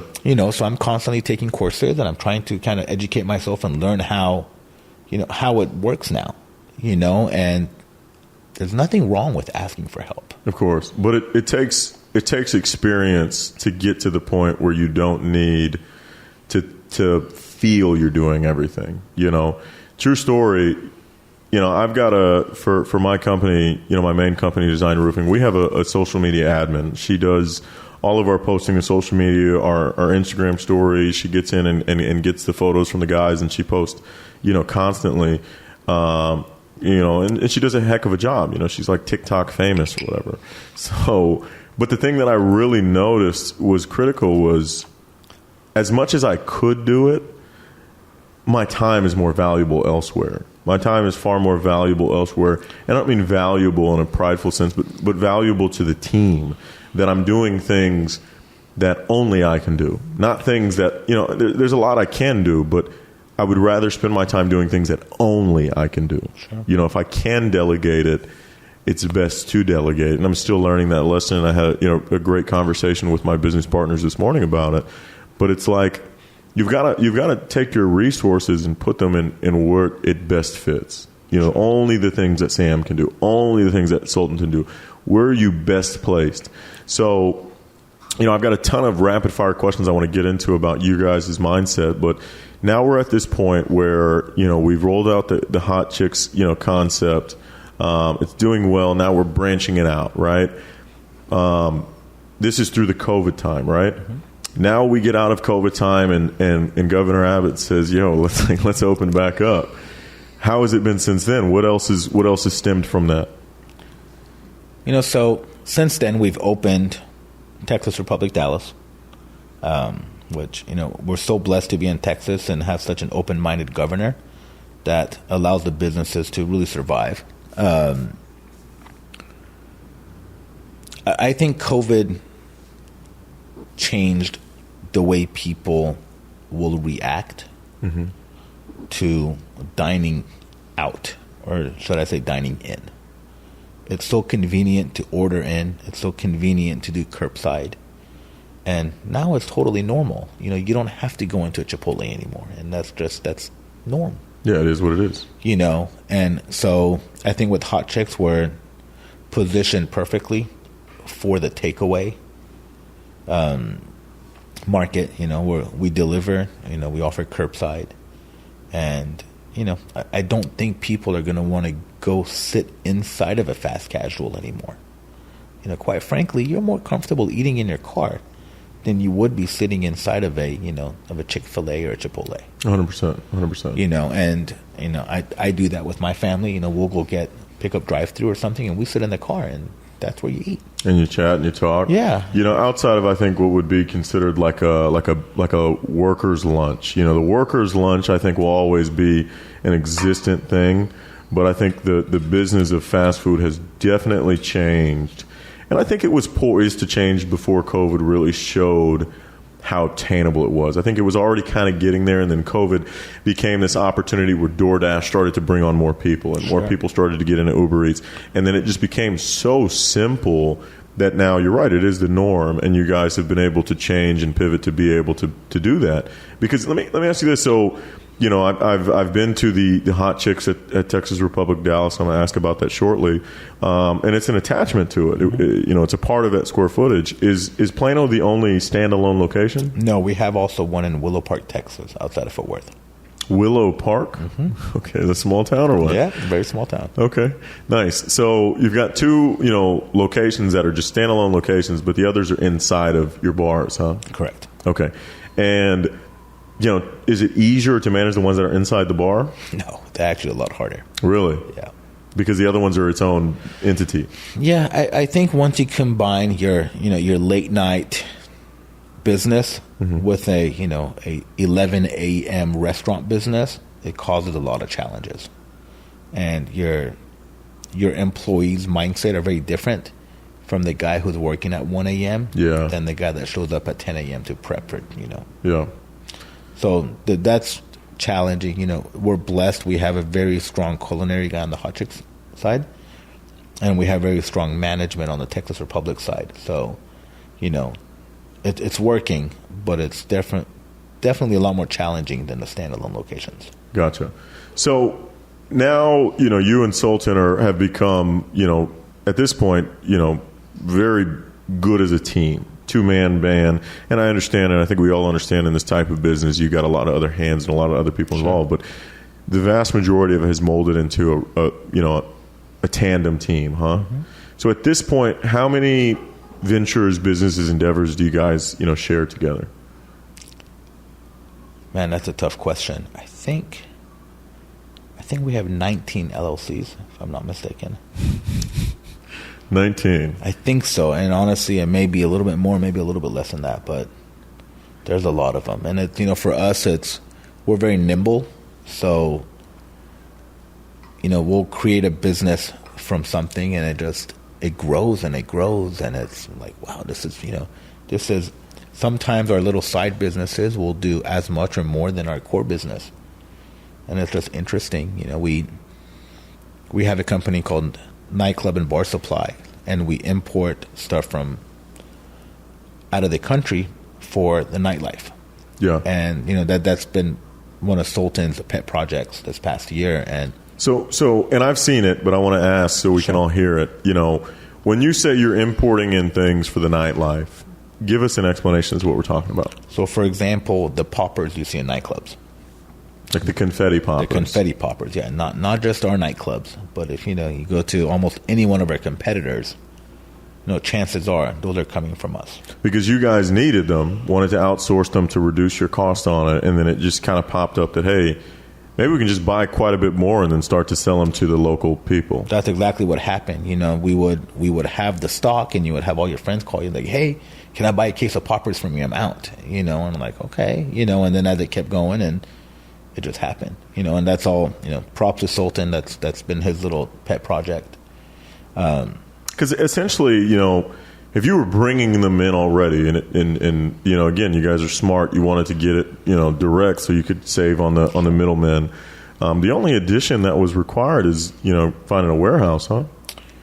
The warehouse, it takes a good amount of financial commitment. Absolutely. The capital's definitely got to be required because you're buying at a large scale. And there's a lot of moving pieces. We order containers at a time, and right now with supply chain in China and the shipping, stuff is out for, it takes much longer. Quite a while. Yeah, I've got felt, Brittany. I've been waiting on this felt for 7 months, so I need you to get that to me, please. It's stuck on a freight somewhere in the ocean. Yeah. So, yeah, no, I get it. So let me ask you this: a lot of these different endeavors that you guys are doing together, are they pre-planned, or they're just opportunities that are coming up? I think I think that one just kind of came up. Huh? I was like, oh, we see that. I think most of it is just opportunities, and we just take them to the next level. Yeah. So that's really kind of, we're just so blessed that we have such a great partnership that if something comes up, we'll just attack it. We have a company that does almost all of the collegiate fraternity sorority events for TCU. Yeah. And that just, it came up almost out of nowhere, and now it's a big business. It's legitimate. Weird enough, I was with Adam once, and we were chatting. I don't remember what I was doing with him, but we were on the rooftop and it was closed. So I think it must have been like a random weekday, and we were chatting. We got into depths about that particular endeavor, and he was explaining to me how it came up initially that something you were doing, and then you saw it as an opportunity. You're like, man, we could really capitalize and squeeze this lemon dry. And it seems like a lot of what you guys are doing is very similar to that. Like, here's the thing that I think everyone needs to really hear. When you're successful and you develop a relationship and a repertoire and a brand that I'm good at what I do. I'm an executor and I'm an operator, and we've got a good head on our shoulders. Opportunities will come up, or more importantly, you'll see different avenues that you're currently doing, and you'll see how to do them better, or to how, to take what you're already putting in your recipe and maximize it, to its fullest. And those things will always bring opportunities. Just like what you were talking about when it came down to these events that you do. You've been in the industry so long, people know you, people have a great deal of respect for you. Hosting a venue and hosting, this event or that event, it comes relatively natural to you, huh? Sure. What was the heart behind, we heard about the New Year's thing. What stemmed the train of thought to do, like the festivals? The festivals are awesome. It's, we were looking for a way to bring in additional revenue into the yard when it first opened. And, I had this idea for a margarita festival for many years. I was going to do it in the Landmark parking lot. And logistically, it'd be too expensive to do it on the Landmark parking lot. The parking lot ain't that big. It's big enough, but you have to enclose everything in. Okay. You don't have any bars out there. You don't have plumbing. You don't have restrooms. And it was just a lot of work. So had it on the back burner, and literally the day we signed a lease for the yard, I knew I was going to do it. And I just came up with, I fine-tuned it, and, we just threw it out there. And I remember, I think we made the event live on a Thursday. I think it was like 8 p.m. or 9 p.m. And we made the event live on Facebook. And by the end of the day, the event had reached 1 million people. And I keep refreshing it because, it shows you your reach. And I'm texting Sultan. I'm like, dude, look at this. This is nuts. It's like, we do an event, we bring in Pauly D or Snoop or someone, and we create an event. We spend, a couple grand on Facebook advertising to boost the event. Mm-hmm. And you'll reach, 60,000 people, 100,000 people if you're lucky. Yeah. Here we are without a dollar. We're at 1 million people. That's insane. Yeah, that's the next level. So we start selling tickets. And, my first time, I'm like, how many tickets can I sell? Like, what's the cap? How long are people going to stay? Like, I have no idea, and we're playing with it. And I'm getting all these emails about people wanting to set up as vendors. Like, vendors? Like, what is that? So I start doing research. And I come up with this whole thing, like, all right, you get a 10 by 10 space. It cost $300, and people were like, okay, no problem. Like, it's too cheap. Yeah, that's so definitely too cheap. Now it's $500. And like, we kind of played with it, and now we have a system, mm-hmm. and it's a legit operation. Because now it's just rinse and repeat. You have the experience for the most part. We've tried different stuff. We did the craft cocktail festival. Wasn't as successful as the margarita. Mm-hmm. We tried a beer festival. It was okay. I think the people who drink beer expect certain type of beers, and for us, we're more of a commercialized event. Yeah. So they weren't super happy or thrilled with the level of brew that we had. But then I'm like, people love margaritas. What's a play on that? So we did the tacos and margaritas, and man, that thing just blew up more than any other thing we'd done. Yeah. That's smooth because again, it's like these opportunities are coming up, and you guys are just really maximizing it. What I really want to ask and have a chat about, you guys have had you've had so much success in this time period, and you're talking about all these endeavors, and you're talking about, hey, at this time at 26, I had 2-3 things, and now we've got freaking 20. The question that will come up, because everyone thinks it's impossible, but you're human. You breathe oxygen, right? Mm-hmm. I thought so.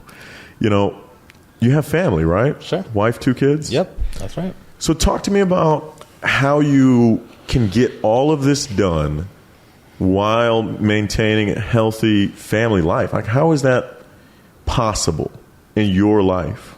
That's honestly the hardest part, and that's probably my biggest weakness and something I need to work on. Our businesses don't close. We're open till 2 a.m. Managers are typically there till 5. Today my alarm went off at 6:30. But my venues were open last night. Yeah. So it takes a lot of discipline. Something that I try to really work on is put my phone away. And, I really miss the time we were all quarantined at home because my phone was away. I had no reason to be on my phone. That was the first time you got to really experience that, huh? Yeah, and I don't think it'll ever happen again, quite frankly. It's impossible. Yeah. And, I have a rule that I like to live by is when my kids ask for my time, I try really hard not to tell them no. I dropped them off at school today, and the little one for the first time asked me if I was going to pick him up today. Typically, their mom picks them up, and, I told them, no, I can't today, and, I'm busy at work. But then, an hour later, it ate at me, so I texted my wife, I'm like, hey, I'm going to pick him up. He asked for me, so I'll do it unless I absolutely can't. And that's a decision you made internally. It's, hey, when my kids ask of me, I'm going to do my absolute best to try and give that. I literally cannot think of anything more important in the world. I respect that to another level. And it's got to be different for you because, I think a lot of business owners and entrepreneurs and people in high-level positions of companies in corporate America, they battle this. But for you, it's different because your businesses are in non-normal times. Sure. Your businesses are, you're right. I mean, these guys are not walking out of the building until 4:30. I mean, the sun is almost back out by the time they're leaving. So, if you had to walk us through a work week, let's say we were talking Sunday to Sunday, what does your life look like? Are you sleep during the day? You sleep at night? How many times a week do you want to be in that game of that nightlife? I mean, what is it? How do you do it? Typically my days start super early, about 6:30. I'll take the kids to school. I'll go to the office. I'm there till about 5 or so. Okay. I'll go home. Unfortunately, I have to have my phone on me at all times. In our business, something's always Anything happening. Could come up, yeah. I mean, last night at 10 p.m., somebody kicked off the valve on a toilet on a location, and the water's running. And that's just a perfect example of how you have to be accessible. And before we continue, this is something you've had a conversation with your wife, like, hey, something may come up at any moment. Yeah, and I think she understands. She's been, we've been together for 14 years. Okay. So she knows kind of what that business kind of takes from you. Sure, she understands it, but I think I did a pretty good job about disconnecting when I have to. Mm-hmm. Family is always first, and that's a model Sultan and I live by. Even with all of our employees, it's family is always first. If your parents need you, your kids need you, your wife needs you, that comes first. Gotcha. We'll handle business later. Gotcha. But it's a work in progress. It's something we have to work on. Okay. So are you obviously you're saying, hey, I begin my day typically around 6:30. So does that mean, let's say we take away the one-off, which may be consistent scenario if something happened. Mm-hmm. What time are you going to bed? Midnight during the week. Weekends, if I'm not at the venues, I'll probably still be awake till at least 2 o'clock. Just to kind of, You just got to make sure they close down correctly. There's no issues. Yeah. It's especially when you have a newer venue, it's like you have a baby. Everything that could go wrong hasn't gone wrong at that location yet. Yeah, and you're kind of anticipating it will happen. Yeah. So you're always kind of ready in case it does. Exactly. So, you're not sleeping much, huh?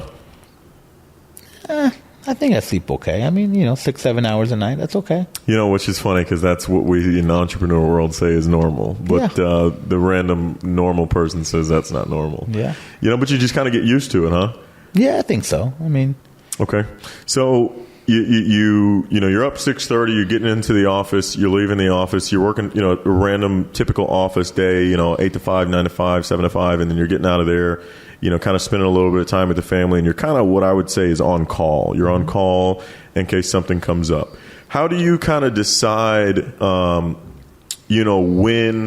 and how frequently to visit all of these different locations, all these different venues you have? Is it randomized? Is it pre-planned? Do you just go, you know what, I'm going to go check on this place today? I think pre-COVID, we were out every weekend. COVID really spoiled us when it came to that. Because you got to experience that for the first time. I got to experience being at home, and I got to also experience that my team is capable of running it without me there. Yeah. What happens is, though, when you're so immersed into a business, into a scenario, you stop noticing all the little details. Mm-hmm. So when I do go out to the venues, I'll notice things that the staff may not notice just because they're so engulfed in it. Yeah. And it may be the norm for them. But when I go there and I'll notice something so small, I'll be like, why are we doing it this way? It doesn't make any sense. Yeah. I love you brought that up because I talk about that, in my businesses, and I use a term, I've used this term for quite a few years. It's called fresh eyes. And I believe when you walk into places that you've been in frequently, right? If I was a general manager of a location and I'm there every single day, there are things that I've become immune to seeing. Sure. And I used to have, I remember I used to be a vice president with LA Fitness, and I had this rule where I would walk into these locations and I would grab the manager and I would say, hey, let's walk outside and let's walk back in with fresh eyes. And they would say, what does it mean? I would say, I want you to walk in here as if you had never been here in your life and see what you notice. And we would walk back in the front door and we would stand there and we would go, now let's have fresh eyes and see what we see. And we would see quite a bit of things that we just didn't like. This was crooked or that was crooked or the cords of that, computer were showing or that rug is dirty. Very small things. And it's similar to kind of what you're talking about is they're there every day and they notice these things. And similar to you were there every day that you didn't notice it, but now that you got that opportunity to kind of, be away from the businesses and be away from the venues, you're now noticing these things. Sure. So you're able to kind of, fine tune them and address them and redirect them. So, you're coming back into things and you've got, you obviously you were doing it every weekend. Now what is it? Is it randomized? It's just kind of off a feel? It's pretty random. Maybe 2-3 times a month at this point. Okay. And is it just whichever one's kind of hot at the time or whichever one you're kind of feeling?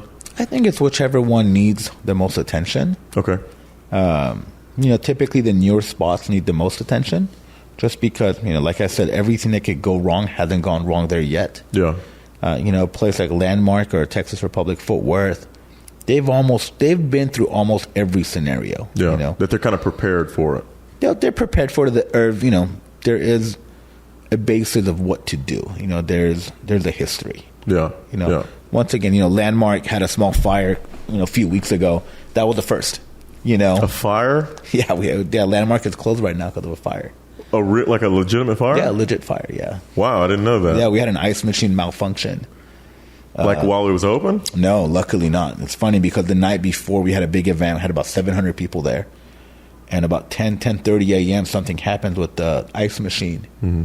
And it literally catches on fire. So Wow, no one was there? Luckily, no. So they put it out. How much was burned? Man, it's a lot of damage. And, from what I've gathered from the insurance people and the fire inspectors, that it's not what was actually burnt. It's the smoke damage that'll cause as much or if not more damage to everything. When was that? 3 weeks ago, I want to say. Man, and how long are they saying it's going to take to get it back open? That's the red tape, between all the different investigations and insurance and stuff. I mean, I think actual work shouldn't take more than 3-4 weeks. But it just depends on how much electrical repairs needed. Yeah.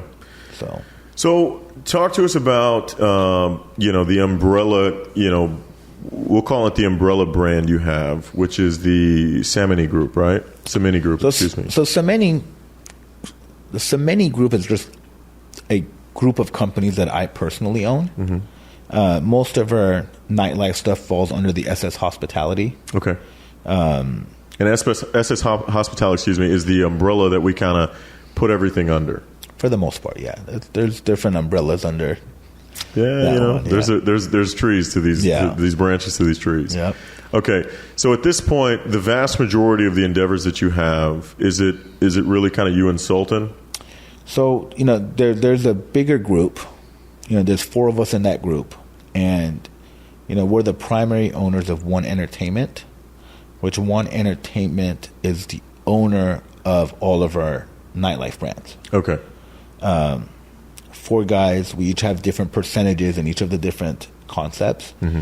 SS Hospitality is the entity that Sultan and I own our shares in most of those. Okay, so if we were looking at it in that tree, there's the brand. Let's just use brand X, for example, and that's owned by One Entertainment, and then y'all's percentages are allocated towards SS Hospitality, and y'all have the ownership within that. Obviously, I understand there's probably a little bit of tuning in each and every business. It's a little different. In our business, for liability purposes, we have different LLCs own different entities. But for example, we'll take SS Hospitality will be a general partner in one of the brands, and that's what Sultan and I own. One Entertainment technically is not its own LLC. That's just the name of our group. The group, okay. Yeah. The unit, the team itself. Exactly. Okay, got you. But not for legal purposes. It's Correct. just how we've branded the group. Yeah. Sweet. So, and it sounds to me, and I've always believed when you're doing things the right way, you develop a reputation of success. Doors are always going to continue to open because the phone will never stop ringing per se. When people get these opportunities and they go, man, I know a guy who could make this happen.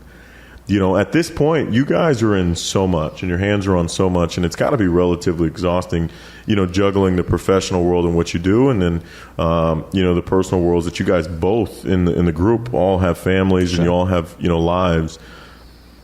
What do you think the vision is moving forward? Is there going to be more and more? Are we still opening? Are we comfortable? Are we good? Is it too much? I mean, I know no successful entrepreneur will ever say the words, it's too much, but, kind of what's the vision for the next 5 to 10 years? I think, there's quite a few things in the pipeline. And as a serial entrepreneur, I don't think you can stop. It's, if the opportunities arise, then you grasp them, so... there's a few things in the pipeline currently, and we have a few successful brands that we're always looking to expand. So we're always looking. Yeah, always. I mean, and again, I think we've said it before, but I want to recap it. When you're hot, you take shots. Yeah, you take shots when you're hot. So now that where you are, in your life, it's easy to say the word yes, but I do want to ask the question. I want you to consider it truthfully. Looking back in your life, you didn't believe you were going to be in this world, the world of the nightlife and this industry. If you could do everything you're doing at the level you're doing it at, and I mean you're bringing in the same, financial gain, you have the same time to spend with your family, the circumstances are relatively similar. What other industry would you have done it in? If you could. If there was a magic wand. I don't think there is anything I really would want to be in. I mean, at the end of the day, we host and we entertain people for a living.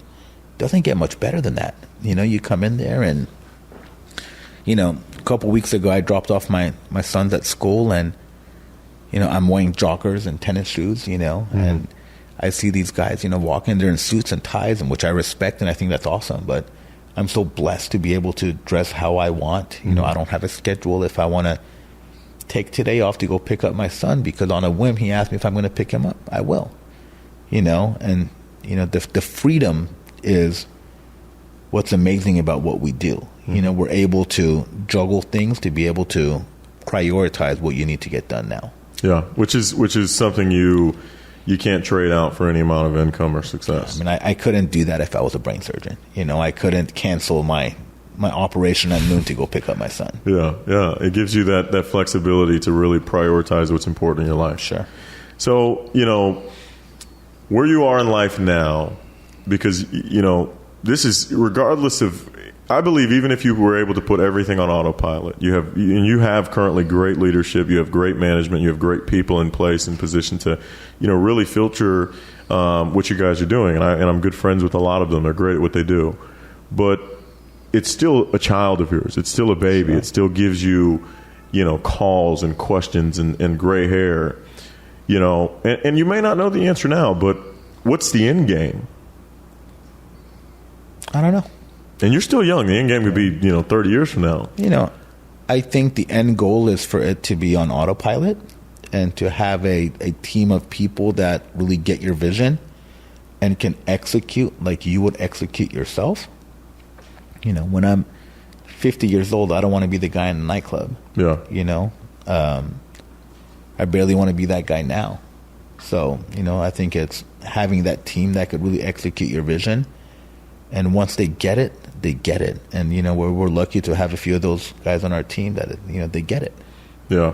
But it can't, and I think, and I've said this before, but I really believe this. I believe it's easy for people who are great at what they do. People who are playing it at the highest level. And I want to reiterate, you're not just doing this, you're doing it at the highest level. At the highest level of clubs and bars. And you could go toe-to-toe with anyone. I mean that fully. I mean, you can go toe-to-toe with the guys who run the Miami clubs and the LA clubs and the New York clubs. I mean, you guys are killing the game in what's not a small market. This is a huge market in the nation. So you're doing it at what I would call the professional league. If we were talking football, this is the NFL. If we were talking basketball, it's the NBA. You're doing it at this level. It's not common that you're going to find people who can execute at your level. If we were talking about, hey, I opened up a Chick-fil-A, right? Listen, it takes requirement. It takes effort. It takes work. I'm not going to say it doesn't. But there are thousands of Chick-fil-A's, and there are thousands of Chick-fil-A owners. And I believe with a year, maybe 5, you could find a guy who could run that Chick-fil-A, and you could be good. You could be good for the rest of your life, and that Chick-fil-A would run itself. But you guys are playing at a level that common people cannot play at. It's not common you're going to find someone who can take the reins from you and say, I got this. That's not a normal thing, especially at 19, 20, 21 endeavors. What happens when you do find one of those guys? What happens if you find someone and hey, this guy is going to help me, take this thing to the next level? How important is that to you? I think it's very important. I think you empower them, you motivate them, you incentivize them. I think a lot of our operators have skin in the game, and they get bonused, they get profit shares, and at the end of the day, they're your future.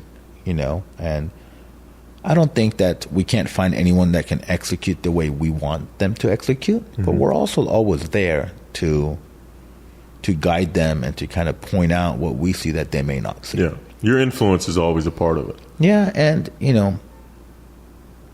it's funny because, our playbook now is almost the same exact thing that it was 20 years ago.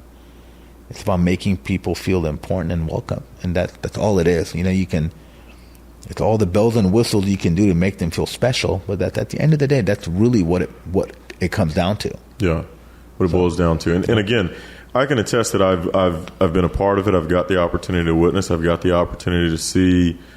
Listen, we can talk and make it seem so simple that, hey, we got Sam and he's this mogul of the bar scene and the club scene, but I've seen you get your hands dirty. I've physically seen you roll your sleeves up and stand in a line of freaking 500 people outside of TXR Fort Worth with the VIP manager and go, hey, this is what I want you to do. Talk to these people, talk to those people. I've seen you get your hands dirty. And I think a lot of people see the success and they think that you got there from just your wits. But it took legitimate work and it took effort to get there, huh? Wit. Whatever it takes. Wit, whatever it takes, man. I love that. Sam, it's an honor. I want to ask you one final question to close things up.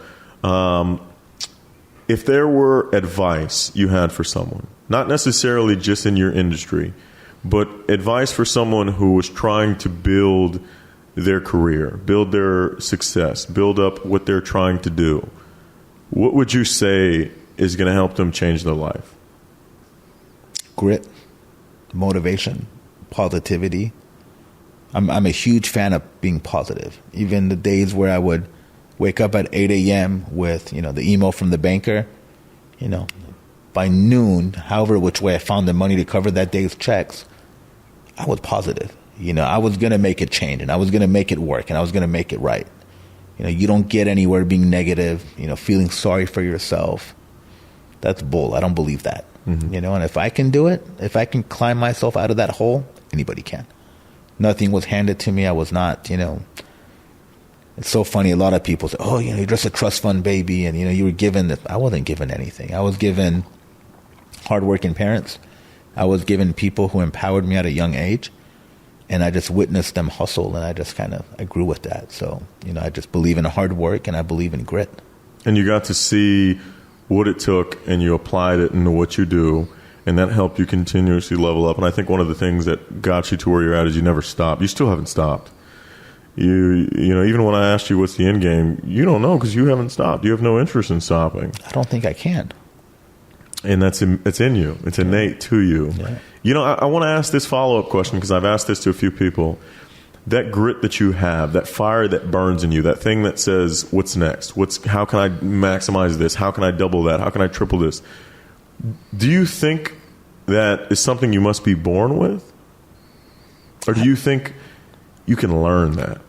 I don't think you're born with it. I think it's something in life put that chip on your shoulder.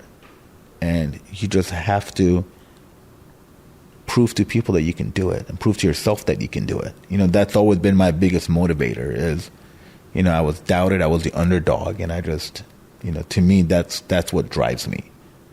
I believe in myself, and you just got to show the world you can do it. I believe so too. That chip comes in many ways, and it's very easy to succumb to it, and it's very easy to think that circumstance is going to define that you won't make it, but you have to turn that into fuel that allows you to overcome whatever it is and prove to people it's attainable. Final question, what in your life the chip has motivated you to do astronomical things. What created that chip? What was your chip? What is the chip on your shoulder? What was the person or the people or the circumstance that made you go, I have to prove them wrong? I think it was the sacrifices my parents made for me, especially my mother. She always got me whatever I wanted. I was pretty spoiled growing up just because they would always get me anything I wanted. And I think everyone just thought I was going to be, a spoiled brat growing up and wouldn't really, amount to much. Mm. And, I proved to everyone that I could do it. I proved to myself, once that rug was swept up from under me, I didn't collapse. It just gave me the motivation to continue to get what I want. And never stop. No. And I keep saying it's the last question, but then what you say brings another question, because I want to ask this one too, because I got a lot of friends who have families, and this question has popped in my mind, and this is an important question I've been terrified of in life. Most people who overcome adversity, their first train of thought, and I've made this mistake plenty of times in my life, you don't want people to go down that dark road anymore. I think people who came from upbringings that could have made you fold, right? I was spoiled, but you're saying I made sure that I won. How much of that transfers into how you parent your children? Because again, I know this is going to be a question people ask. You're doing very well for yourself now, and you've got 2 kids. Do you spoil them? Do you not spoil them? How do you pass down, and I've asked this to many people because I want to know the answer, the innate drive you have to win, the innate desire you have to make things happen, the wit you have, how do you get that into your kids without having to have your kids endure the hardship? Man, kids are, they're so detail driven and they're so attentive to everything you do. And it's literally they're watching you every second. They see what you're doing. They may not even say anything right then and there, but they witness everything and they feel it. Mm-hmm. I would spoil my kids a lot more. But I I do hold back some because I do want them to appreciate the smaller things, and I think that's where my wife has really kind of been influential in the way we parent. She's been, a firm believer of making them appreciate the small things and to make things more special. Mm-hmm. But yesterday my oldest son, who's almost 6, he wanted a Lego character, and he paid for it with his own money. Mm-hmm. Now, the first time he bought his own toy. How old is he? He's almost 5.5. He's got money, huh? Yeah, he works for it. He would, help clean up and do chores, and, he'd get $1 here, $2 there. And, he bought himself a toy, and he bought his little brother a toy with whatever he had left. And to me, it shows that they're on the right path. Yeah, you're teaching them the value system. Yeah, and, and I took his money. I took all his ones. And, it was just awesome to see him, pay for his own toy, and even more awesome that he bought his little brother a toy. Yeah. It just shows that. How old is your youngest? He's 2.5. Nice. And he said, hey, do you want one too? He didn't even tell him anything. He bought himself a toy, and he's like, all right, well, let's get him a toy too. And then, we're on Amazon, so he picked out something for his little brother. Yeah, that's nice. That's got to be an awesome and proud moment as a father to see that he's making that step. That was amazing. It kind of shows you're doing things right, huh? Yeah, it was just a very special moment for me. It was awesome. So let me ask you this: your wife, obviously it seems, and it's come off and conveyed very well, that she's a huge influence to how you live your life and how you balance the work and the family and how the kids are raised. In a very quick notes version, did she come for money? Did she not come for money? No, I think she was comfortable growing up. I don't think she came from money, neither did I. Mm-hmm. I think we both came up from working class families. But, she was so young when we first met and started dating, that she's been with me almost her entire adult life, and she's been my rock. She was, laying next to me when I would get the 8 a.m. emails about who to pay and who not to pay. Yeah. And she was so positive and supportive, and she helped me get through everything. So how much do you think she's influenced the man that you are today? A lot. 100%, huh? Yeah, for sure. So, and the question comes up in the business world, and I've asked the question as well. Well, can I do this alone? That question comes up. I've been asked that. I've asked people, if you looked at your life and the success that you've had in the world, do you believe? And the answer may be yes. It's not a shot at her. I mean, you're a different human being, and it's not diminishing her credit to give yourself credit. And I want to acknowledge that before, you answer, because I don't want anybody to be like, oh, Sam doesn't care. Could you have done this alone? No, absolutely not. And why do you say that? I think it's crucial to have a good partner in life. And that's your wife, that's your business partner. It gets lonely. And it's lonely at the top, it's lonely at the bottom. I think it's crucial when you have a good partner. They can help hold your head up high for you when you need it. They can help take care of things when you're just mentally not able to. And that's what my wife does, and that's what Sultan does, and there'll be a day where I'll text Sultan, I'm like, hey, listen, I can't today, just take over for me, and it's understood. And he tells me, like, hey, just turn off your phone, I got it. And that's huge. That's unmeasurable. Yeah. That he kind of understands, and he goes, hey, I got your back. Yeah. And your wife's very similar in her sense? Exactly the same way. Man, so support is one of those things that I think when you're in the mix of your, climb, it's tough to ask for, but it's always needed. And so many people, get into that state where they're like, I got this. Like, I got this. And, reaching out for help is challenging, and that's one of the reasons I've been told in so many ways, just like yourself, that hey, partnership is huge, because you can't do it alone. You can do nothing significant on this earth by yourself. Agreed. You can do things, but there will be a ceiling. There will be a plateau.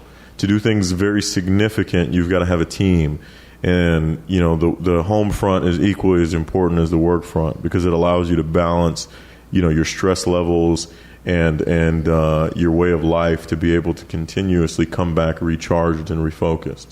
So, how often Is it a planned thing? Is it just a spontaneous thing? How often do you guys go and do things as a family?